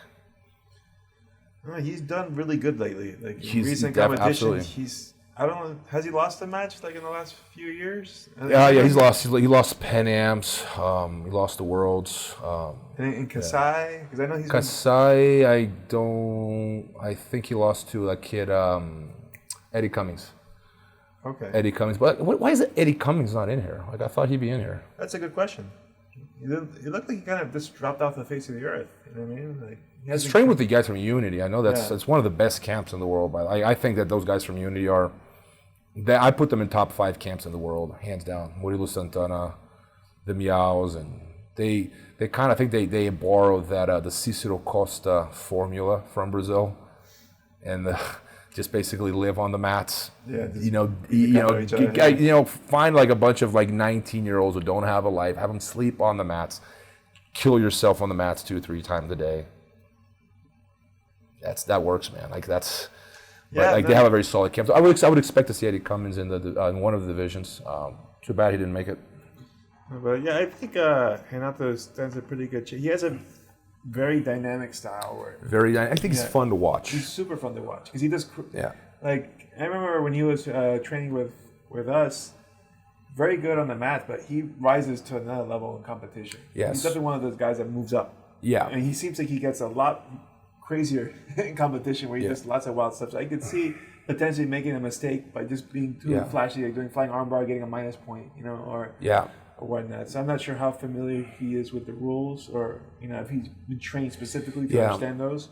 But he definitely has the skills to. No, I think he's definitely a name to watch out for. I think that walking in there, though, people will be less and less surprised by a lot of the things. Because here's the thing about the flashy stuff is that they're fun to watch. Yeah. But I think efficiency is always, priority. For when it comes to winning, efficiency is always going to be the most important thing. And these things are less and less surprising the more you do them. Well, Yeah, and I think the other thing that might work against him is that he has what I call like a fast and loose style. Yeah. Right, where it's not very control-oriented. He's very finish-oriented. Yeah. Which makes him exciting to watch. But especially for like a rule set ADCC, you need control. If you're gonna score points, I was thinking that. Yeah. You need to you want more of a slow, tight game. Yeah. You know, to be able to, especially since churling is such a factor. Yeah. You know, so I a think guy that with a very flashy style, it hurts him. It hurts him. It hurts him. I think that especially in division with guys like Lucas Lepri, when he gets on top of you, man, there's not a lot of flashiness to go around. Like you're stuck in front of him. You know, gi or no gi, Lucas gets on top of you, you're gonna have a hard time moving. You know, and he's shown that time after time after time. Yeah, so that's another prospect. Who are the other ones? Oliver Taza. Oliver Taza out of Canada, TriStar. He trains with Renzo Gracie guys also. Yeah, I've actually exchanged messages with him a few times on WhatsApp. Like we have a few friends in common, but I've actually never met him, trained with him. But I'm assuming if he comes from that camp, he would have like a probably leg-oriented game. That would be my guess. But I've actually never seen him compete. Likewise, I can't say I've seen him compete either, but I just know that he's part of that camp where he trains with them. But next we have Edwin Nanji, who is another very fan favorite. Yeah. But here's the thing, Edwin is one of those guys, he's fan favorite, and you would say, oh, he shouldn't be invited, because if everybody, no, but he's that good, though. He's like, he definitely needs to be in there. Like, he's past that threshold. Like, I'm just a fan favorite. No, he's proven that he's an elite competitor. Oh, for sure. Very exciting to watch as well, very dynamic, articulate. See, if I could make a matchup, I would like to see Renato versus him. I think a lot of people want to see that matchup. Yeah, that'd be very interesting. I think that a guy like Edwin, though, has the advantage of having a lot of solid training partners. You know, like, he doesn't have the problem of not having like guys that can challenge him. He gets challenged every day by guys like Romulo Barral, Victor Silverio. I think Felipe Pena's probably, I don't know if he's doing his camp there with Romulo, but he might. Who else? We have Gabriel Arges, who, by the way, is not in here. Just noticed that. Who else? A lot of good guys that, he's definitely challenged every day. From what I hear, he's just one of those guys that's like incredibly talented. He doesn't put in the time that some of the other guys put in, but he's just one of those guys that's just that gifted. He again, one of those guys could practice any sport and would have been incredible at it. Very, very athletic, very articulate. I'm gonna go with him, my fourth favorite in the division. That's gonna be my fourth pick there. But Celso Vinicius from Gracie Barra, very, very solid competitor. I think when I won the Worlds in the gi, he won that same year lightweight division. I'm pretty sure he won the middle or the lightweight division. I can't remember now. Very solid half guard. He's an older guy, man, but very experienced. Like, he's a Gordo student. Very solid half guard. Like, he took Gordo's game to the next level. I remember, like, I always claimed that Lucas Leite had the best half guard in the world, and then he fought Celso Vinicius a few times. And I was like, oh, this is the clash of who's gonna have the best half guard in the world, But I think Vinicius would normally beat Lucas. He just managed to get bottom somehow, and then Lucas couldn't pass, and that'd be that. Because whoever ends up on bottom normally wins if you have that sort of style. But Celso's a very solid competitor. Made a comeback. He didn't compete for a few years. He just made a comeback a few years ago. Saw him compete against one of my former students, Enrico Coco, and actually got him in a really wicked guillotine, put him to sleep. Oh, wow. Yeah, I'm like, that's not an easy feat to do. So, no, he's a very experienced guy, world champion, and believes in ADCC vet as well. Who else we got? We got DJ Jackson. Yeah, and if you want to talk about crushing pressure. DJ Jackson, solid wrestling. So guys like DJ Jackson have solid, such a great standing in place like ADCC because of the wrestling, right? Yeah. Like, they have that experience, and we've seen, he fought Rafael Domingos when we fought we commentated for the Black Belt TBD thing, and I was advising Rafael on how to fight Jackson. I was really worried that Rafael has a very loose, articulate stand-up game. Like, he did some judo when he was younger, but DJ, with that short little stance of his and like that, it's such a powerful wrestler. It's hard to get. It was a difficult matchup for a guy like Rafi. Was more of a loose kind of like relaxed. Rafi's works really well against jiu-jitsu players. Not great against high-level wrestlers, because a high-level wrestler is not loose and relaxed. He's like tight, ready to shoot, like impact kind of exactly. So that's how he beat him. So I could see that happen against other opponents. Yeah. And then you have, it's now Gary Tonin. And of course, he's kind of, again, another one with the leg locks, a little bit looser, a little bit More predictable now than he would have been 2-3 years ago, I believe. Sure. I think he's doing more MMA now, so that hurts him a little bit because there's no other way. He's putting a lot of energy into his hands and keeping his hands up and not getting taken down, or not fighting on the fence. I mean, so there are elements into his training that didn't exist that these guys are focused on ADCC don't have to worry about. So that's a disadvantage. But again, very dangerous opponent. Could surprise a lot of people. You never know. For sure. Then Dante Leon. Also, like young generation coming up, very excited to see him, man. Like he could surprise a lot of people. Man, we got a lot of people to go here still. It's a long list. It's gonna be a long podcast, but we're gonna go name by name here. Adam Wojcinski, I know him well. This guy, I've known him since he was maybe a blue belt. He's been coming to my camps in Poland. Very solid butterfly game.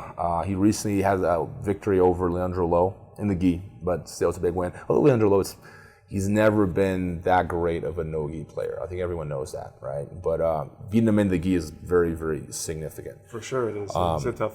And I've trained with Adam. Like he's legit, man. He's very good. He's like one of those guys that kind of has his own thing. Like he's got a butterfly game. I thought I had a good butterfly game, and then like Adam's like a whole new level. He's very difficult to fight him. He's very good at sucking you into his butterfly. You think I'm just going to stay out of his butterfly, right? Like you can't. Like he forces you to fight you there.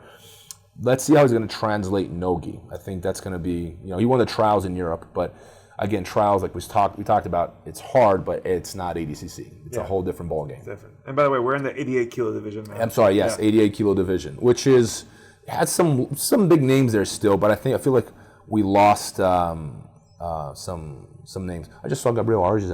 I thought he wasn't in there. He is in the 88 kilo division. I can't think of him in the 88 kilo division for some reason, but we'll talk about him down the road. Alec Balding, you know who that is? No, I know the name. I've seen the name. I've seen videos of him like doing instructionals, but I haven't seen him compete. But he won one of the U.S. trials, so that's tough. And then you got Josh Hinger, also North American trials. Josh, one of like another fan favorite. Like I think Josh is like one of those. He's like a nice guy. Everyone likes him. He's like a very easy to talk to guy. Doesn't have a big ego. Vicious guillotine. You know, like he's done really well. I remember watching him ACB. He was doing really well. Atos, so solid camp. This guy's gonna he is being challenged by some of the best grapplers in the world. I think Josh is like one of the top picks in this division as well. I would think so. I think he's up there. He could surprise just about anyone. Then you have Gabriel Almeida. Trying to put a face to him. I know the name. Man, a lot of new guys. Yeah, there is a lot. I think this division is probably the most open I've seen so far. Yeah, it's not a lot of names I don't recognize. Like new guys, right? Like a lot of new guys. It doesn't say a thing about their skill. Like they could be the best guy in the division. Just because they're unknown doesn't say much. And there isn't the defending champion here either. The current champion is Gordon Ryan, right? Ryan. He moved up, so there's no current champion. Who else do we got? Or second place either. Yeah. So that's why I feel this is a very open division. Very open. Coming in and take someone like Josh Hinger, who's obviously really well skilled and already battle tested. Yeah. Definitely come in there and take it. Ben Dyson, same thing. Keller, Locke, Sodi, same thing. Guys, just because we don't know these guys, it doesn't say much. They give me absolutely incredible, surprise everyone. We've seen that before. But there's only so many jiu-jitsu tournaments you can follow, and I watch a lot. But there's no way I can keep up with. So we're not dissing you guys. No, we're not. I'm sorry. Yeah, hopefully we do. We have a life outside of jiu-jitsu, is what we're trying to say. We don't watch YouTube videos all day, but if you won trials, you're in there, man. Like you got to be an elite guy. Craig Jones, more familiar name.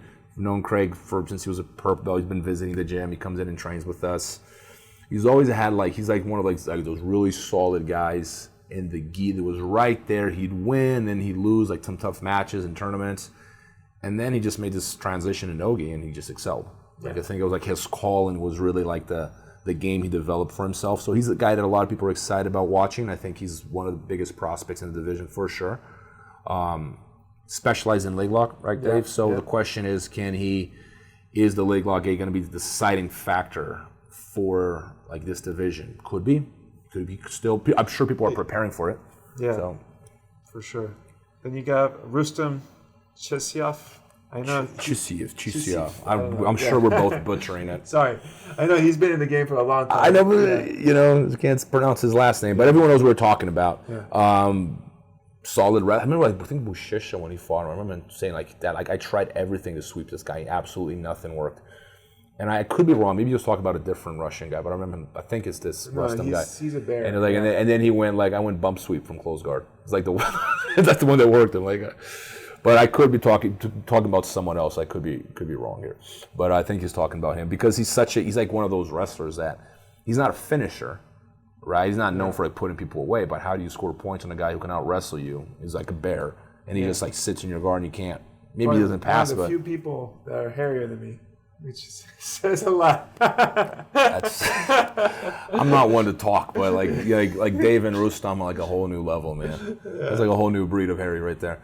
Mike Perez, very smart competitor. I've seen him do really well. I think he beat Craig in a very probably wasn't the most exciting match in the world, but he beat Craig a while ago. Not the most exciting fight when he beat Craig. I think it was like a lot of staying away from Craig's leg day, which kind of makes sense to him. Now you gotta against Leglocks, like, oh, you're stalling, you're not running into my heel hook. I'm like, no shit, I'm not running into your heel hook. Like, what do you expect me to do? Yeah. But the guys, a lot of times they have to be more aggressive. I remember Gordon at the Nogi Worlds. He was like literally butt scooting across the mats, chasing people, and very few people engaged his guard.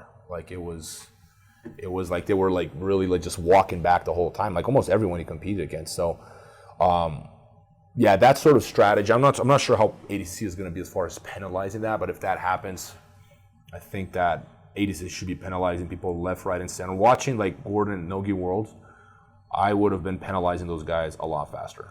My opinion. For disengaging. Because like the guy's butt scooting towards you. Like sometimes like they'd have to circle the mats not to get cornered. Because like Gordon would like literally butt scoot across the mats. And the difference in passivity or stalling calls, if you compare sport like jiu-jitsu versus wrestling, is night and day. I remember because when I was already a few years into doing MMA and jiu-jitsu, and my brother and I, hey, you know what? We should just jump in a wrestling tournament. Yeah. Just for shits and giggles, So we went in. And in my first match, we touched hands, boom, ready? And I just backed up a little bit, boom, passivity call. I was like, Jesus Christ, I just started it. But literally just by taking a step back, you're already stalling. They went intensity right off the gate. So I was like, Jesus. Yeah. So like, you have to be constantly pushing and attacking. I like that. I think that teaches, IBE Jeffs has been much, much better about this. Like if people think, oh, they're stalling, you have no idea how bad it was 20 years ago when I first started competing in IBE Jeffs. It was like really bad. You get away with just about anything. They've been really good about penalizing people, disqualify people. I hope ADCC maintains that standard. Like penalize them, disqualify them if you have to, teach the other competitors a lesson. Problem is the matches are too long. And that's why you get stalling. I'm convinced that the stalling has more to do with how long the matches are than actually, that competitor is like stalling. Like, man, you make it sometimes 40 minutes long. Like, what do you? The guy's not a superhero, man. Like, what do you want me to do? Yeah, you're gonna wear out a little bit. I think one of the things that would help, 1 point if you get pushed out of bounds. Because I think the most frustrating thing to see is someone score a nice takedown, or the guy just backs up and ends up out of bounds. Yeah. And then nothing. So what's going to happen? There's no penalty. You just keep running out of bounds. Or every time someone gets a takedown, they end up out of bounds. Yeah. If you make it where the guy who pushes you out gets a point, now what's going to happen is you're not going to want to get pushed out of bounds. Yeah. So what's going to happen? Either you're in a circle or you're going to move into the guy. Yeah. And when people are getting closer together, that's when takedowns happen. Yeah. Right? Like in wrestling, that's why some people who go from like wrestling into MMA, like, man, it's hard to score takedowns in the guy because they can back up whenever they want. Yeah. There's no stalling calls in MMA. It's much easier to take someone down when you're forced to stay within 6 inches of each other the whole time. Absolutely. You can't disengage. Yeah, the stalling gets... I like that. I think that... and that's why like the cage is so important for fighting, because now you don't have an out of bounds, so you get stuck in the wall, now takedowns can happen there too.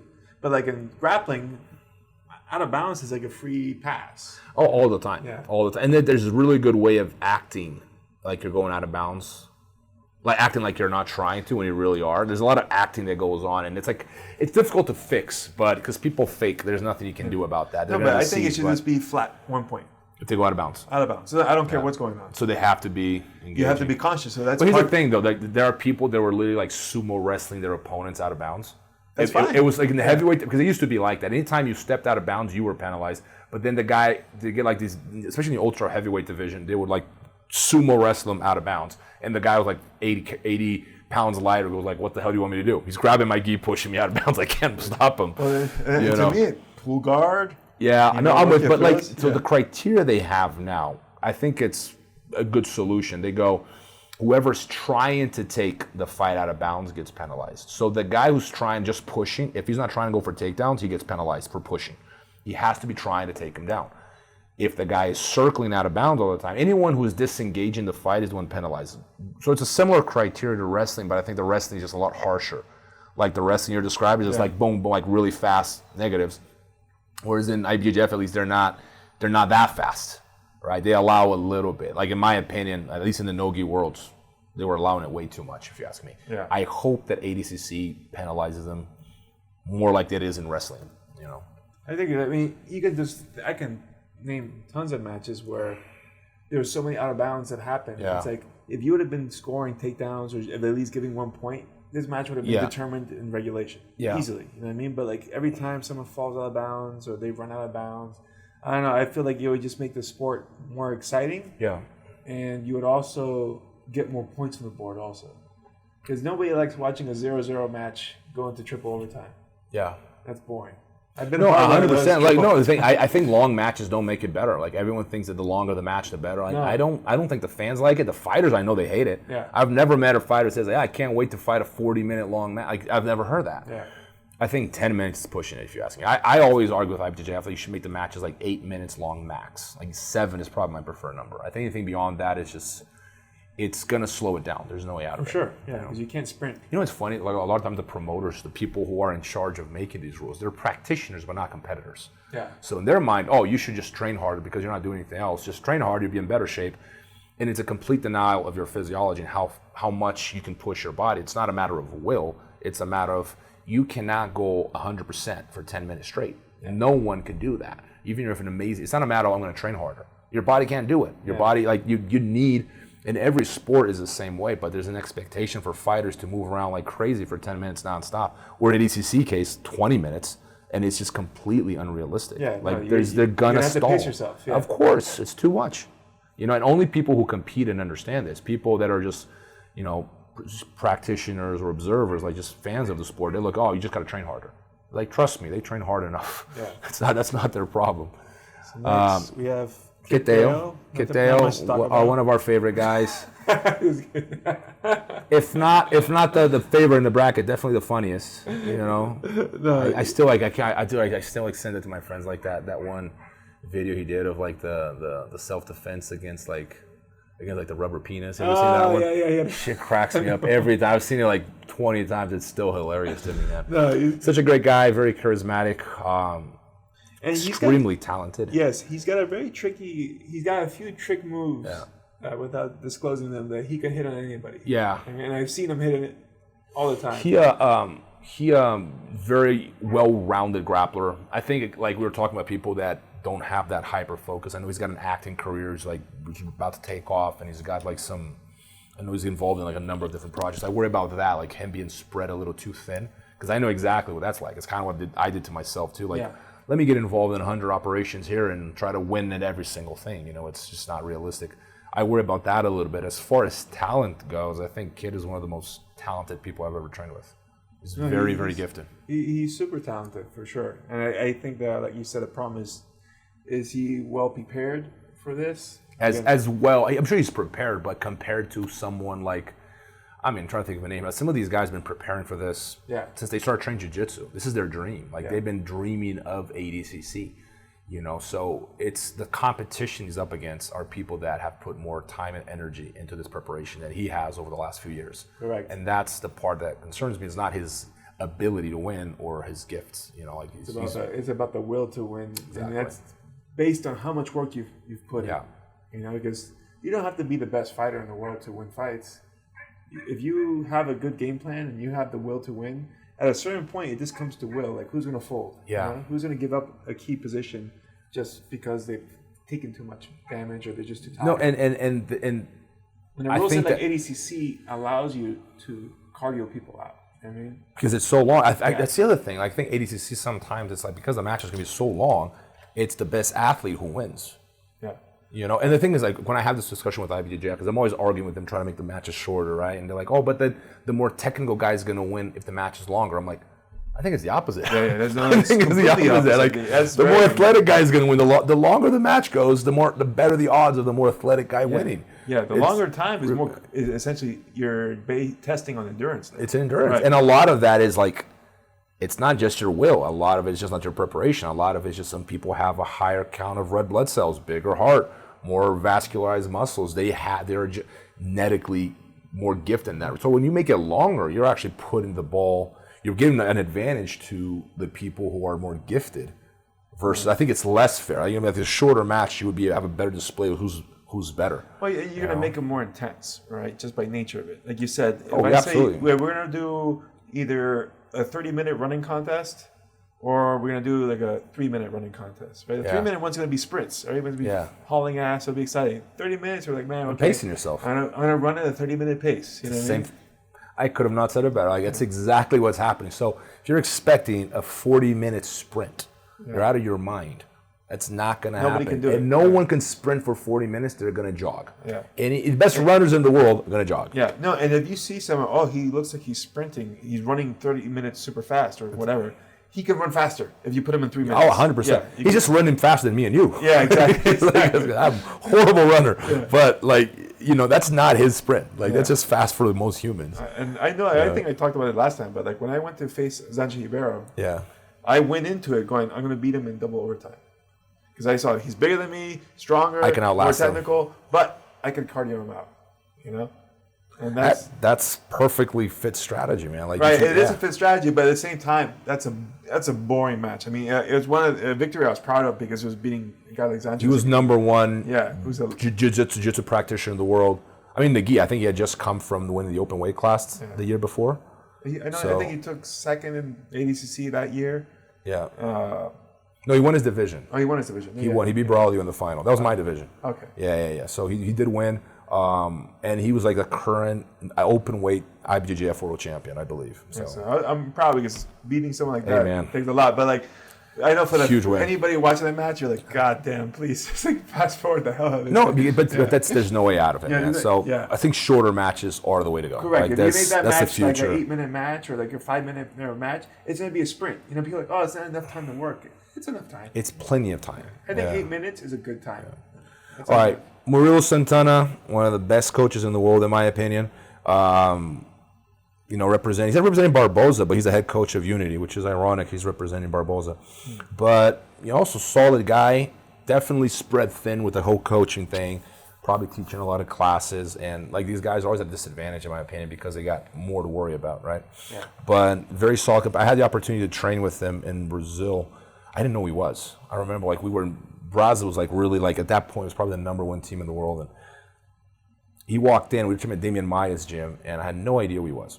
Never seen before because he hadn't competed. He was not a competitor. He was a brown belt. Was he brown or black? I can't remember now. And I remember training with him. Holy cow, who is this guy? This is super good. And then I saw Damian going with him. I was like, oh, I did good actually. He was going toe to toe with him, back and forth. I'm like, wow, man, this guy's legit. And then he didn't join the team because he was a Yamazaki student. And he wanted to compete with a Braza patch and a Yamazaki patch. And we were like, everyone hates that, but you can't play for the Raiders and the Patriots, man. It's just the nature of every sport. In jiu-jitsu, people think it's okay in jiu-jitsu. Oh, no politics. I'm like, how can you represent two teams, man? Yeah. And we liked him. We wanted him on board, but we kind of put our foot down. If memory serves me well, that was the reason why he didn't join. And then I think Barboza was okay with it. And then that's why he started training with Barboza, so we lost a really, really good guy. But one of the best coaches in the business, in my opinion, man. He's definitely got a good shot, but I wouldn't put him in the top 4 prospects for the division. Yeah. Next we got Gabriel Arges. I really thought he would be in the 77 kilo division, so he's probably the lightest guy in there. But you know Gabriel, you've seen him compete. Yeah, no, he's a tough customer. Another super tough guy. Yeah, man, Gabriel Arges, he comes from a strong camp. Very solid guys. Could surprise anyone. Who we have next? Mateus Diniz. Oh, no, sorry, Gilbert Burns. I think he's probably top seed. He's my favorite. I'm sorry. I'm just going to have to say it, man. Well, he's my favorite. Yeah, not just because he's Zenith, but I think he's the most complete grappler in here, man. Like I think he probably has the best shot at winning this. He's solid all around. All around. His wrestling game is also now crazy. It's gone done. Like, he's like high-level wrestling. His only disadvantage is the same one that some of these other guys are dealing with. Like, they're spread thin. Like, he's fighting MMA. He's fighting in the UFC. But I think that his grappling, and he's done extremely well against guys that are good at leg attacks. I remember one time he fought Gary Tony. He was all over Gary. He was destroying Gary, and then he got caught. And that's coming from a guy that didn't quite prepare for the tournament, for that fight. Like, he's just like fighting MMA. Oh, I'll take the fight, because he's that guy. He'll fight anyone, anytime, anywhere. If he gave this tournament preparation, I think he did, because I'm following him and I see him training with Cyborg all the time. I know he's had a solid camp preparing for this. I'm going to put him as my favorite. Next to those, next to what the other ones that I chose. I think Adam, Josh. I think Gilbert, for me right now, I'm looking at Craig, Josh, Craig. I think Gilbert. I think just because I liked him too because he's done Kimura traps in the UFC. Yeah. So I'm like. Yeah, no, 100%, man. Like, no, he's well rounded. Yeah, like, his wrestling game is just really strong. I remember watching him when we were doing the Black Belt CBD, and he out wrestled DJ, which is no small feat. And the same wrestling game plan too. They were both doing the same thing, just blast elbowing each other. I strongly believe that if you have that sort of blast kind of game, the shorter guy has a huge advantage, man. Because how do you get underneath a guy like DJ? He's built like a barrel, man. He's like short and stocky, super explosive. But yeah, you're right. Gilbert out-wrestled him. So that confirms what we've been talking about, is how the wrestling is a deciding factor in so many of these matches, right? It has to do with a lot of how difficult it is to sweep and finish from the bottom in no-gi at the high level. Yeah. Because every time you're swept, what happens? You scramble. Yeah. It's so hard, especially in ADCC, where when you turtle up, that's not even points. Yeah. You have to practically pin your opponent down to score 2 points. Yeah. Bottom game is not the way to go in ADCC. I think it's very, very standing oriented, and even the lighter divisions, I think we're going to see this upcoming UFC.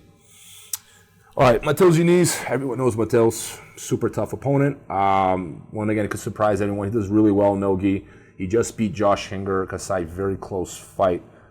Josh was telling me about it. I think he did it for a flying armbar, landed on his neck, knocked himself out for a split second. When he woke up, like, I think Diniz had his back or passed his guard. I didn't see the fight, but Josh was telling me about it. He was like, I don't know why I never jumped a flying armbar in my life. I'm like, probably not the right time to attempt one. There's a time and place to go for your first flying armbar.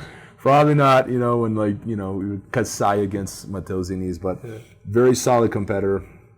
John Blank. 10th Planet. I know him. I actually taught a seminar at their school at 10th Planet Bethlehem, Pennsylvania. Yeah, he recently won the EBI, or it was the EBI, but with the open hands.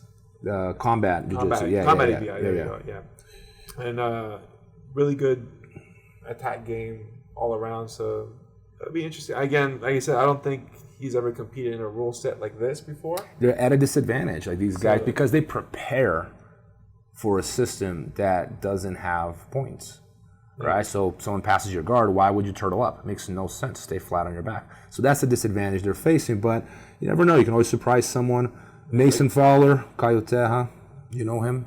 No, I do not. And he won the trials, so. Name rings a bell, man. Like, I'm sure that if I saw these guys, I'd recognize every single one, but I probably spoke to them at a tournament 100 times, but it's just way too many people, man. Yeah.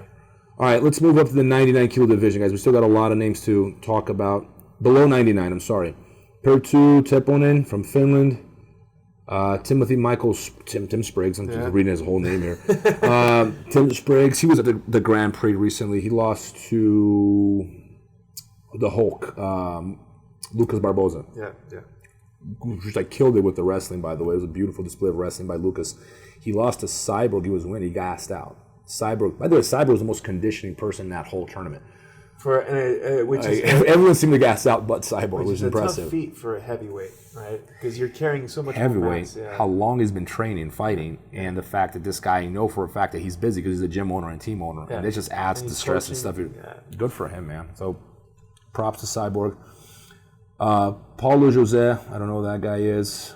Mraz Avdoyan from Germany, I don't know that guy either. Good pronunciation, though. I would have not done that one. I'll do it one more time for you guys. Mraz Avdoyan. That sounds like it's my Russian accent. The guy's German. It probably. I don't think his name is German though. Like he's from somewhere else. But. Doesn't sound German. No. All right, Gordon Ryan. Never heard of that guy before. Well, he's the most loved and most hated guy in jiu-jitsu at once. But I mean, he's the favorite in the division. Although no, there's Vinny here. Vinny's got his number. Sorry, I was just gonna say, yeah, Vinny. If Gordon happens to meet Vinny before the final, like it happens before, Gordon may not even place because Vinny has Gordon's number because he doesn't get tapped unless Gordon tries something different this time. Because Vinny knows that Leglocks don't work. They don't work on him. For sure, I've tried. Like I've trained with Vinny. I'm like, what's going on here, man? Like next thing you know, and then by the way, you should never try to footlock or armbar this guy because it doesn't work. So that's anatomy. That's not toughness, by the way. He's just like he's got like huge joints and they're very flexible. It's gift of nature, man. And he's one of my favorites just simply because he's such a good, difficult guy to grapple with, man. And he's super explosive and dangerous. So there's all that. Yeah, I think with him, like you said, it's more just I would think more of a cardio thing. Yeah. Vinny. Sometimes he gasses out and then. Or he comes up, he kind of like Dean Lister. Like Dean Lister sometimes shows up to an ADCC and just wrecks people, and then sometimes he's off. You know what I mean? Yeah, it depends. Like they're not going to be the same. If you don't always get the same guy, you're right. Some guys are like that. Like they're on and off with their performances. Ben, I know well. Ben's trained with the gym with us a few times. Good guy, solid guy, like tall, lanky. Probably one of the least experienced ones in the whole bracket. I believe this is his first ADCC. Yeah. So in a very stacked division. So he's it's a tough draw for him for sure. But he is coming from now the up and coming camp there, the absolute MMA. You got a lot of tough guys. I think this might be the most competitive division in the whole tournament. Maybe I'm looking at it. It's looking scary, man. Claudio Calazan's moved up 99. I know we're all over the list here, but yeah. So Ben, Vinny. Patrick Gaudio, who's definitely one of my top 4. Patrick had a very close fight against Gordon in the Nogi Worlds. Could have gone either way. I think he's a very underrated guy. You know, he's kind of like not the most charismatic, like quiet, does his thing. But if you watch him, man, he could win this whole thing. Like he's definitely one of my top 4. Very good wrestler, very dangerous with footlocks. Well-rounded, solid camp. Like I'm trying to find like an Achilles heel on this guy, and I can't find it. He could very well win the whole thing. Luis Panza. Oh, Lucas Barboza. Well, we spoke about him, the Hulk. Yeah. He's in there. Luis Panza, super, same thing, high-level competitor. Jackson Souza. Luis Panza and Jackson, both from Czech, Matt, training partners. Elite competitors. Paul Ardila, I don't know who that is. Yeah, I've never heard that name. He's an invite, too, so that's interesting. Dylan Dan has moved from the 77 kilo division into the 99 kilo division. Jump up. Yeah, it's a big jump up, Dylan. Yeah. Known Dylan since he was a kid. Used to take practice with me way back in the day, and it was fun to watch him, rise and did really well with the IBE Jeffs circuit. And then now he's recently made a move towards MMA, and he's 2-0 now. He's 2-0. Yeah. 2-0. So. But he's kind of spread a little. Love to hate, but he wins. He's a very talented kid, but he's spread a little thin, if you ask me, with the whole. I'm gonna hang out with celebrities and be like good at the same time, man. Like I think that helps your career professionally. Probably make more money that way, but at the same time, you're dealing with guys that don't have a life. Yeah. Like all they do is train and focus on these tournaments, So anyone who's got distractions is at a disadvantage. But he could very well surprise a lot of people. I mean, he's a very talented kid. I've had the opportunity to train with him a bunch, and he's very gifted. There's no doubt about that. He's an accomplished competitor. You can't take that away from him. But this is a stacked division, man. Like holy cow. He would be going really heavy too. Yeah, it doesn't I don't know how heavy he is right now, but I'm guessing he walks around like probably 85 kilos. That'd be my guess. So he'd be cutting to make 77. 88 kilo will be his natural division. But he's in the 99 kilo one. So next one is my boy Felipe Andrew. I love Felipe, man. He comes from the middle, like nowhere in Brazil. It would be like the equivalent, I'm trying to think here, like as country as it can possibly get in the U.S. And Cavaca, who in my opinion is one of the best coaches of all time. A lot of people don't know this, but Cavaca trained Buchecha from white to black belt. Every world title Buchecha won up to he joined Czech. Matt was under Cavaca. And he's doing the same thing for Felipe, and I think Felipe might be the next big thing. The kid is very young. He's like 22, 23. I'm not just saying this because he's on my team, but he's a very gifted kid, very good attitude, keeps quiet, trains, just focus on what's important. We competed at a submission only tournament here in Vegas a while ago. He didn't know what the rules were. He had never heard of that. What do you mean you can't score points? It's like, what is this? What do you mean you can't score points? Oh, and they do a lot of leg attacks on you. I'm like, oh, bring it on. He's got vicious footlocks. So he was just sliding out. He never trained heel hooks, and he was sliding out of them like they were nothing. So I think he's a huge candidate to win the division. But again, this is one of the most competitive divisions in the history of ADCC, if you ask me, if not the most competitive. Yeah, because next you have Keenan Cornelius. Keenan, fan favorite, same thing. He's another tough customer, though. He has a good game that works everywhere. He seems to have a problem going against Gordon, though. So, I think they might have a little big brother syndrome because they train together too much. And, maybe. Yeah. I think Keenan's game maybe doesn't translate too well no-gi because it's so gi dependent. I think that is a disadvantage for him. But he's so good that I wouldn't be surprised if he won. I've always rooted for Keenan. I think he's one of those guys that deserves that big term. He's never won an ADCC. He's never won a world. He's been close. That's what I'm saying. He's exactly. He's right there all the time. But just so this would be if he won the whole tournament, I'd be very happy for him, man. I think that'd be deserving for as good as he is. But like I said, man, this is the most difficult division. And I think particularly this division, a lot of it's going to be in the draw. Who are they getting lined up with early? Oh yeah, 100%. This bracket, Claudio Calazans, former ADCC openweight champion. I'm surprised he's in this division because he's not that heavy. No, yeah, that's what I was. But he is such a difficult guy to do anything to. You don't see him get tapped very often. You don't see him get points scored on him. And that's his strong suit. He's not the most aggressive or exciting guy. But he's kind of like that Rustam guy, What do you do to him? You can't sweep him. You can't take him down.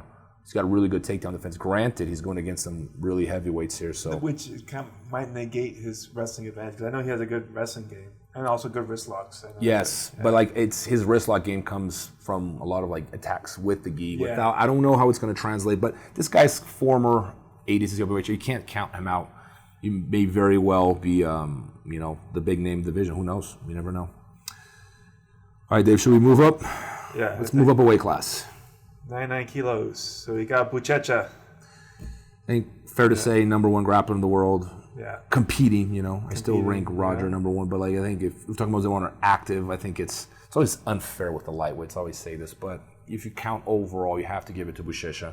He does not have an open weight title. I think that's the only thing this guy has not won yet, and this may be his year. Eldar Ravigaev from Moldova, also European tribe. If I had to guess, he's got a solid wrestling background, but I don't know. Yeah. Tex Johnson from Unity. We all know Tex. Yeah. Solid competitor. Nick Rodriguez. I know that's he won the trials in the US. Everyone's been big because it was a blue belt. He won the trials. Yeah, he was submitting people also. Yes. So it's a solid. It looks extremely athletic with a solid wrestling background. The wrestlers always translate so easy. Yeah, he's coming from that same Henzo Gracie camp under, I think with Tom DeBlas and John Danaher. So I'm sure they're putting him through the systems. I know he's gotten leg lock wins. I think he recently did he was in that same.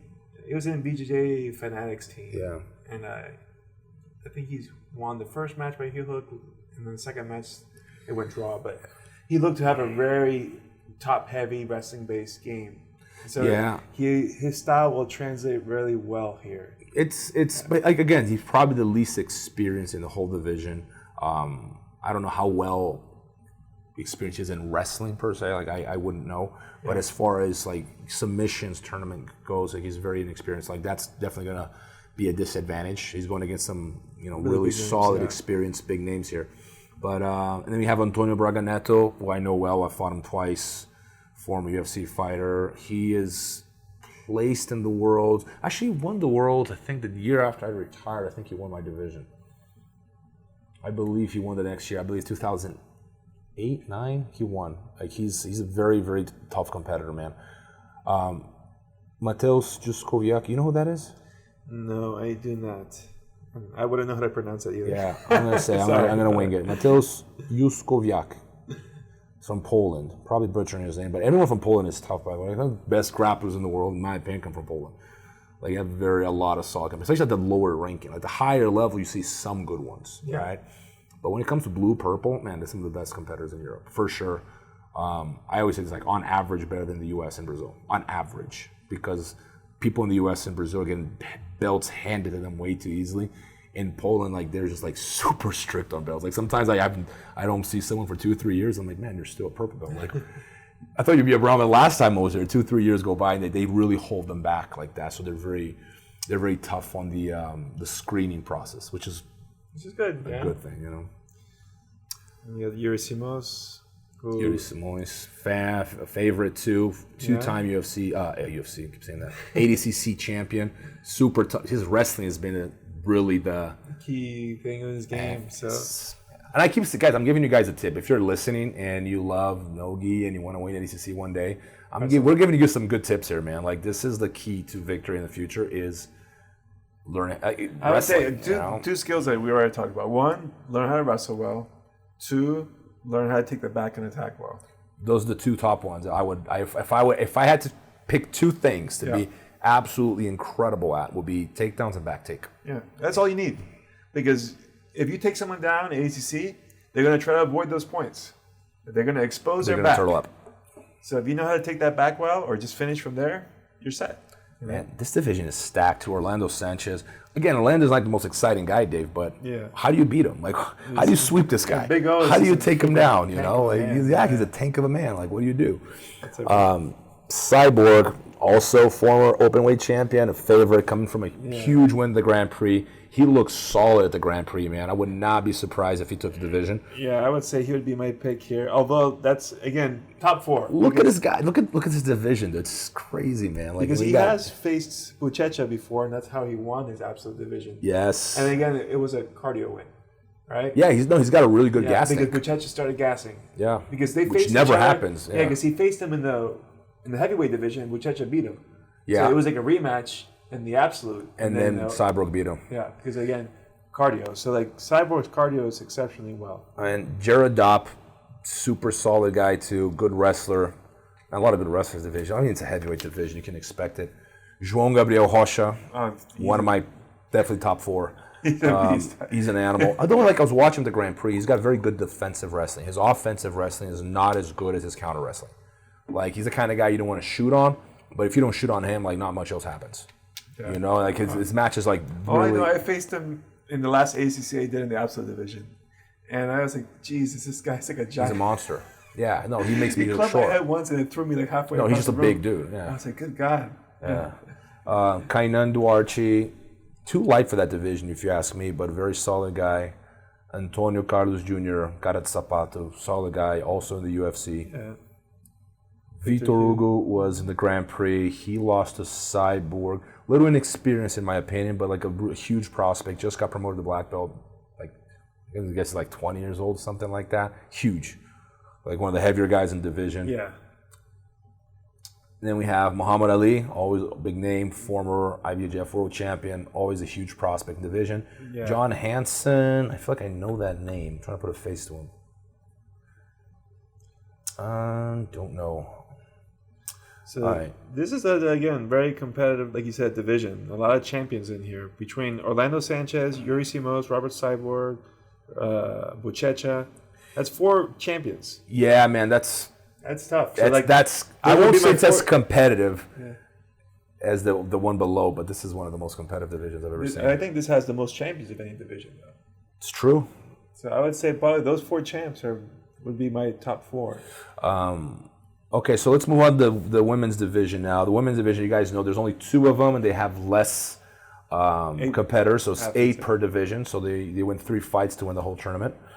More familiar with the lighter one, Bia Mesquita, one of the most accomplished female grapplers of all time. She's won a number of world titles. Yeah. Jana Bishop was talking to her husband at the last Grand Prix. We were commentating together, and he was talking a little bit about her preparation. She won the North American trials. Franciele Nascimento Santos. I don't know who that is. Unless I see her. Sometimes Brazilians refer to her as by her nickname. And then if I see her, I may know who she is. Livia Gluchowska. I believe that's Lachlan's girlfriend. Yeah, I know her. That's right. Wife. Yeah, so but she was born in Poland, but she grew up in Australia, but she's competing for Poland. So she won the European trials. I'm not sure why she didn't do the Australian ones. I'm sure there's a reason. But she trains out of Melbourne with those guys. Rikako Yuasa, Japan. I know Rikako. I've seen her compete in the gi. Can't put a face to her. I know Bianca Basilio well. She's very solid. Wouldn't be surprised. Took the whole division. Elvira Karpinen. I actually did a seminar at their gym. Okay. She had a really good performance in 2017. Yeah. And I think she nearly lost to Mackenzie Dern. But it was like close. She made like one tactical mistake that she could have ended up winning the match with. But really close matchup, and she's one of the girls. She's their team is associated with 10 Planet. They're a 10 Planet team. Okay. I think she has a good shot at winning this based off her last performance because she's savvy all around, good leg locks. A lot of European women I'm noticing, like foreign women, like this division has like very few American and Brazilians, which are normally the two most dominant. Yeah, and in the male division, but in the women's division, you see a bigger variety. I doubt you to pronounce her last name, the next one. How do you say that? It's got two F's. It's got to be a typo. No, that's her. That's her name. Fionn, the two F's. Fionn Davies. Okay, Davies. Okay, all right. From Wales. I just saw she's been like fighting in, I think, was it Polaris and a couple of these other pro events, and she's been winning her matchups. So I'm gonna go with Bia Mesquita for this division, though. That's gonna be my favorite. I think she's the most experienced and probably the one with the best shot at winning the whole thing here. That would be my number one pick here. How about you, Dave? She definitely has the experience. She's done it before, so she would, of course, have to be the favorite. I'll also throw in Elvira in there because she had a really good performance last time around, too. Okay. So in between Elvira and Bia over here on the Breaking the Guard podcast, let's get to our final division here, Dave. Gabby Garcia, I think everyone, my God, Gabby's gonna win. She's too big. But I know, some of these other girls are really big, too, man. Like Tayani Porfirio, she's huge. I've seen her. Yeah. But it's like Gabby. It's just what do you do? She's a juggernaut, She is a juggernaut of the division, man. And Tayani's big, but not as athletic as Gabby. Yeah. Nachieli's super technical. Anna Carolina is one of my favorite, women watch. But she's by far I'm gonna guess is the smallest one division. I don't know some of these other competitors like Amanda Levy. I don't know. Karina Sanchez, I don't know. Stephanie Egger, I don't know. Jessica da Silva, I don't know. Jessica, the name rings a bell. Maybe I know. I think I've seen her before. But, I think Gabby. You agree, Dave? I think Gabby, by just sheer size. You're talking about at least 50 to 60 pound weight advantage. No, I think Tayani's bigger than her. Oh, is she? Okay. Yeah, but Tayani's just wide, big, not muscular big. And then I'm not just trying to discredit Gabby at all because she's also very technical as well. But she's got the technique and the size and the experience. She's got everything on her side. And stupid athletic. Gabby is... they're not taking her off the throne anytime soon. I don't think... How do you... I don't know, man. You can put her with the dudes. Look, I wouldn't want to face Gabby. I trained with her once. She's a street girl. I feel... honestly, man, there's a lot of... she gets so much hate. I never hate on her. I admire her. Because I'll tell you why. I remember when she was a purple belt back in the day in Sao Paulo. She was that big. She was bigger. Yeah. I was like, she's on steroids. No, she was bigger before. She's lean now compared to how she used to be. She was that same size, but she had just fat, all over the place, right? And she would literally smash girls in the open. She'd walk in the open, and just destroy everyone. And I have memories of this. The entire arena would be booing her. And she'd be crying. And I find her crying in the stands. I'm like, that's so sad because it's not her fault. She's big. What are you gonna do? What do you want to do? Play? What do you want to do? Go be a ballerina? She's gonna fight, and she's the best in the world. And people are hating on her because she's big. It's guys, she's winning. Stop giving her a hard time, man. And people would literally be booing her, Dave. It was embarrassing. I hated that. No, and you see all the hate people give her online. People are dicks. Total dicks, man. What would you want her to do? She's born. She's huge. What are you gonna do? And she's in the heavyweight division. It's in her division. What are you gonna do? Why are you hating on her? Oh, she's on roids. She wasn't before, and you guys were still hating on her. It didn't make a difference. Yeah. I mean, allegedly. That's what people accuse of her. I don't know. I don't know. That's the thing. You can't say like unless you've seen the positive test or you've seen someone injecting her or something like that. You can't say anything. And people are always rationalizing a hate that was already there. People hated on her way before the accusations. Yeah. So that's not the real reason. The real reason people hate on her is because she wins because she's big. What would you have her do? Go critic. Go hater. What would you want her to do? Not train jiu-jitsu? Not compete? She's winning. So I have a soft place in my heart for Gabby for that reason, man. Like I admire her because a lot of people would have quit in her shoes.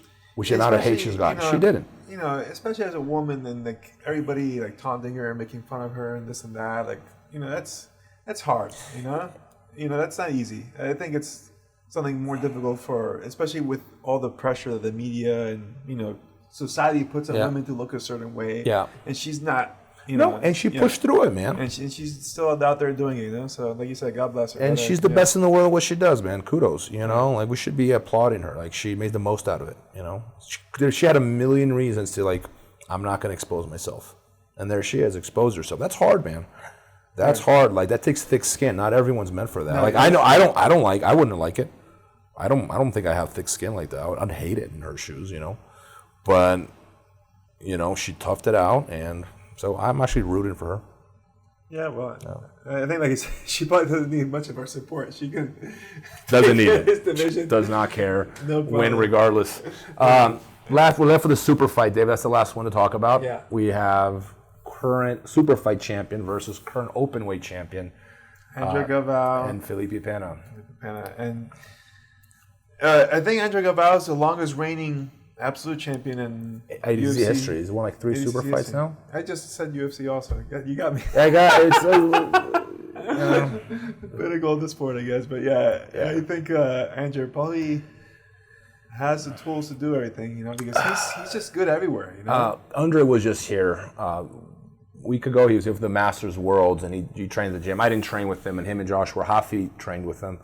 And Hafi, I saw some of his training with Hafi. They were going at it, man. It was Hinger, Andre, Jonatas Gracie, and there's someone else with him, Bruno Frazetta. They're all training, and Hafi was in there going to war with them, and it was fun to watch. And you can see I admire Andre for. I don't think I've ever met someone that likes to compete as much as Andre. Like, I never liked to compete, Dave. I forced myself to compete because it was hard. I wanted to do it because every cell in my body told me not to do it. I'm like, screw this, I'm going to do it. You know, and like, it was difficult. It was like, but like, Andre loves to compete. He loves to compete. He says it's his last fight. I asked him, this is your last fight? He said, yes, it's my last fight. I guarantee you it's not. You want to bet money on that? He's going to come back. He likes to compete too much. I admire him for being at the top for so long. That's tough. And in his case, I honestly believe it has to do with his resilience and more than anything. Because I've met guys that are more talented than him. I've trained with him a ton in Brazil. But he's a very like a very determined individual, and I really admire that. But he's up against Felipe Pena, who is no joke, man. Like younger, probably a lot less injuries, less to worry about, more focused. I would say overall probably more technical than Andre, and I think that the age might have something to do with that. But Andre's a better wrestler, if you ask me. And if this comes down to a wrestling match, I think that Andre might have. He might retire from ADCC with a crown, man, which will be incredible. You know? Yeah, that's where I'm seeing, again, we've talked about how important that takedown game is, you know, and especially when we're doing it's a 40-minute match for them, isn't it, or 20? Right? I think it's 20, and then they get the overtimes. And then 10 minutes, yeah. But if he gets into exchanges and scrambles with Felipe, I think Felipe will take his back. I think if he decides to get into a berimbolo game with Felipe, he's not going to win. He will be at a disadvantage. I think Andre's key to victory here is wrestling. Yeah. He has to keep it in the wrestling realm. That's where he has the best shot. And I think that's Felipe's Achilles heel, if anything. That's where he's weakest, because Felipe's very dominant, top and bottom, back takes, submission, everything. We've seen him get out of heel hooks. Like, you know, Gordon had him deep in that honey hole. Remember, he got out twice. Like, he's a difficult guy to put away. But I think if I had to pick, where would you want to fight Felipe Pena if you were to fight him?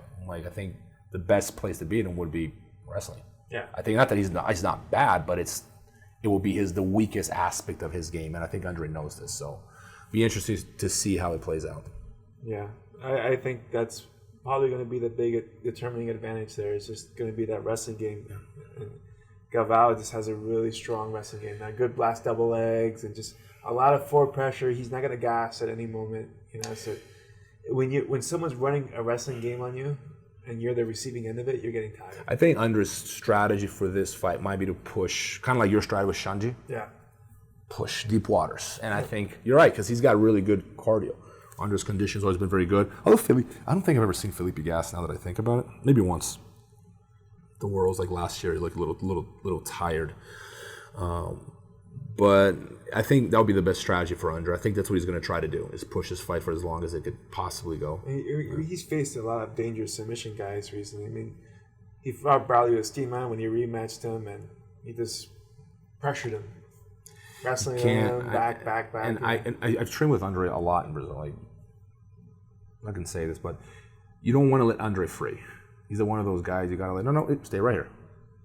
Because if you let him, he's like the Tasmanian devil.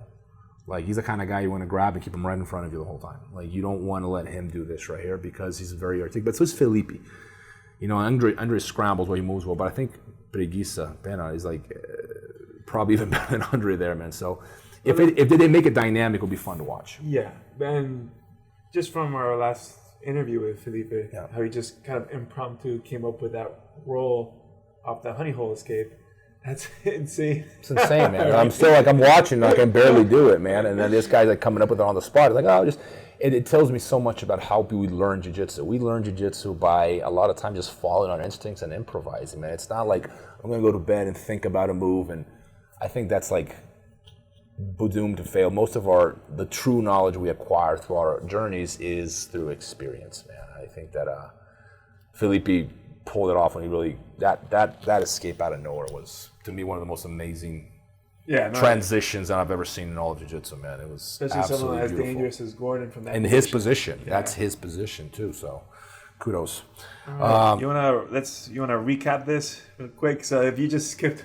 It's a lot. It's a long podcast, but there's no way out of it, man. We wanted to make sure we talked about everyone as best we could, and we know some of the competitors better than others, but we wouldn't think it'd be fair to only talk about the favorites. So we try to get everybody in there that we know of. So I think 66 kilo division. We said the top four: Augusto Mendes.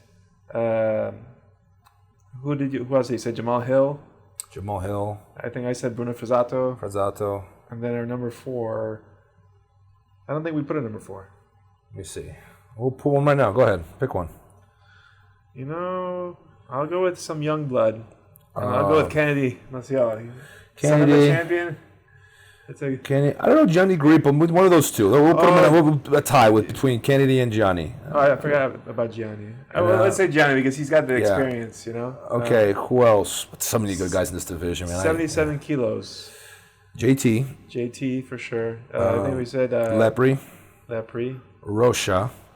Yep. And I'm gonna go with Najimi. I don't know if you have a different opinion on this one, but that'll be my 4. Yeah. That's a solid 4. I have a soft spot in my heart for DJ because I've trained so much with him. Yeah, I know. And I know if he executed right, he could pull it off. Yeah. But it's a stacked division, man. It's a stacked division. I will say the 88 kilo one is the least stacked. Not that it's not stacked, but it's the least stacked. It's the most open because, like you said, there's no champion or second place person in here. So here we had Josh, Craig, Gilbert, and who else did we pick? I think we picked those 3. I would say for 4, maybe Mateus. Mateus, maybe. Gabriel Argis. Could be Kid, too. There's a lot of good people in there. Adam. I've trained with Adam, man. He's legit. I know how good he is. So any of those guys would be top 4. I'm going to go 99 kilo. Go, Dave. Gordon Ryan, Vinny, I think Barbosa, and the 4th one is a trickier pick here. I don't know. I'll lean towards Keenan. He's been there before. He's placed twice. I'm gonna have a different pick here for my division. Call me biased if you want, but I'm gonna throw Felipe Andra in there because I know what he can do. Petri Gaudio, Vinny, and the most annoying guy in all of grappling, Gordon Ryan. I actually like him. I don't dislike. I actually think he's phenomenal. He just talks way too much. It's not my cup of tea either, but you can't deny how skilled he is. Let's separate the skill from the persona. Let's just do like you can admire one and not admire the other. Right? All right, the 99 kilo division, Marcos Buchecha.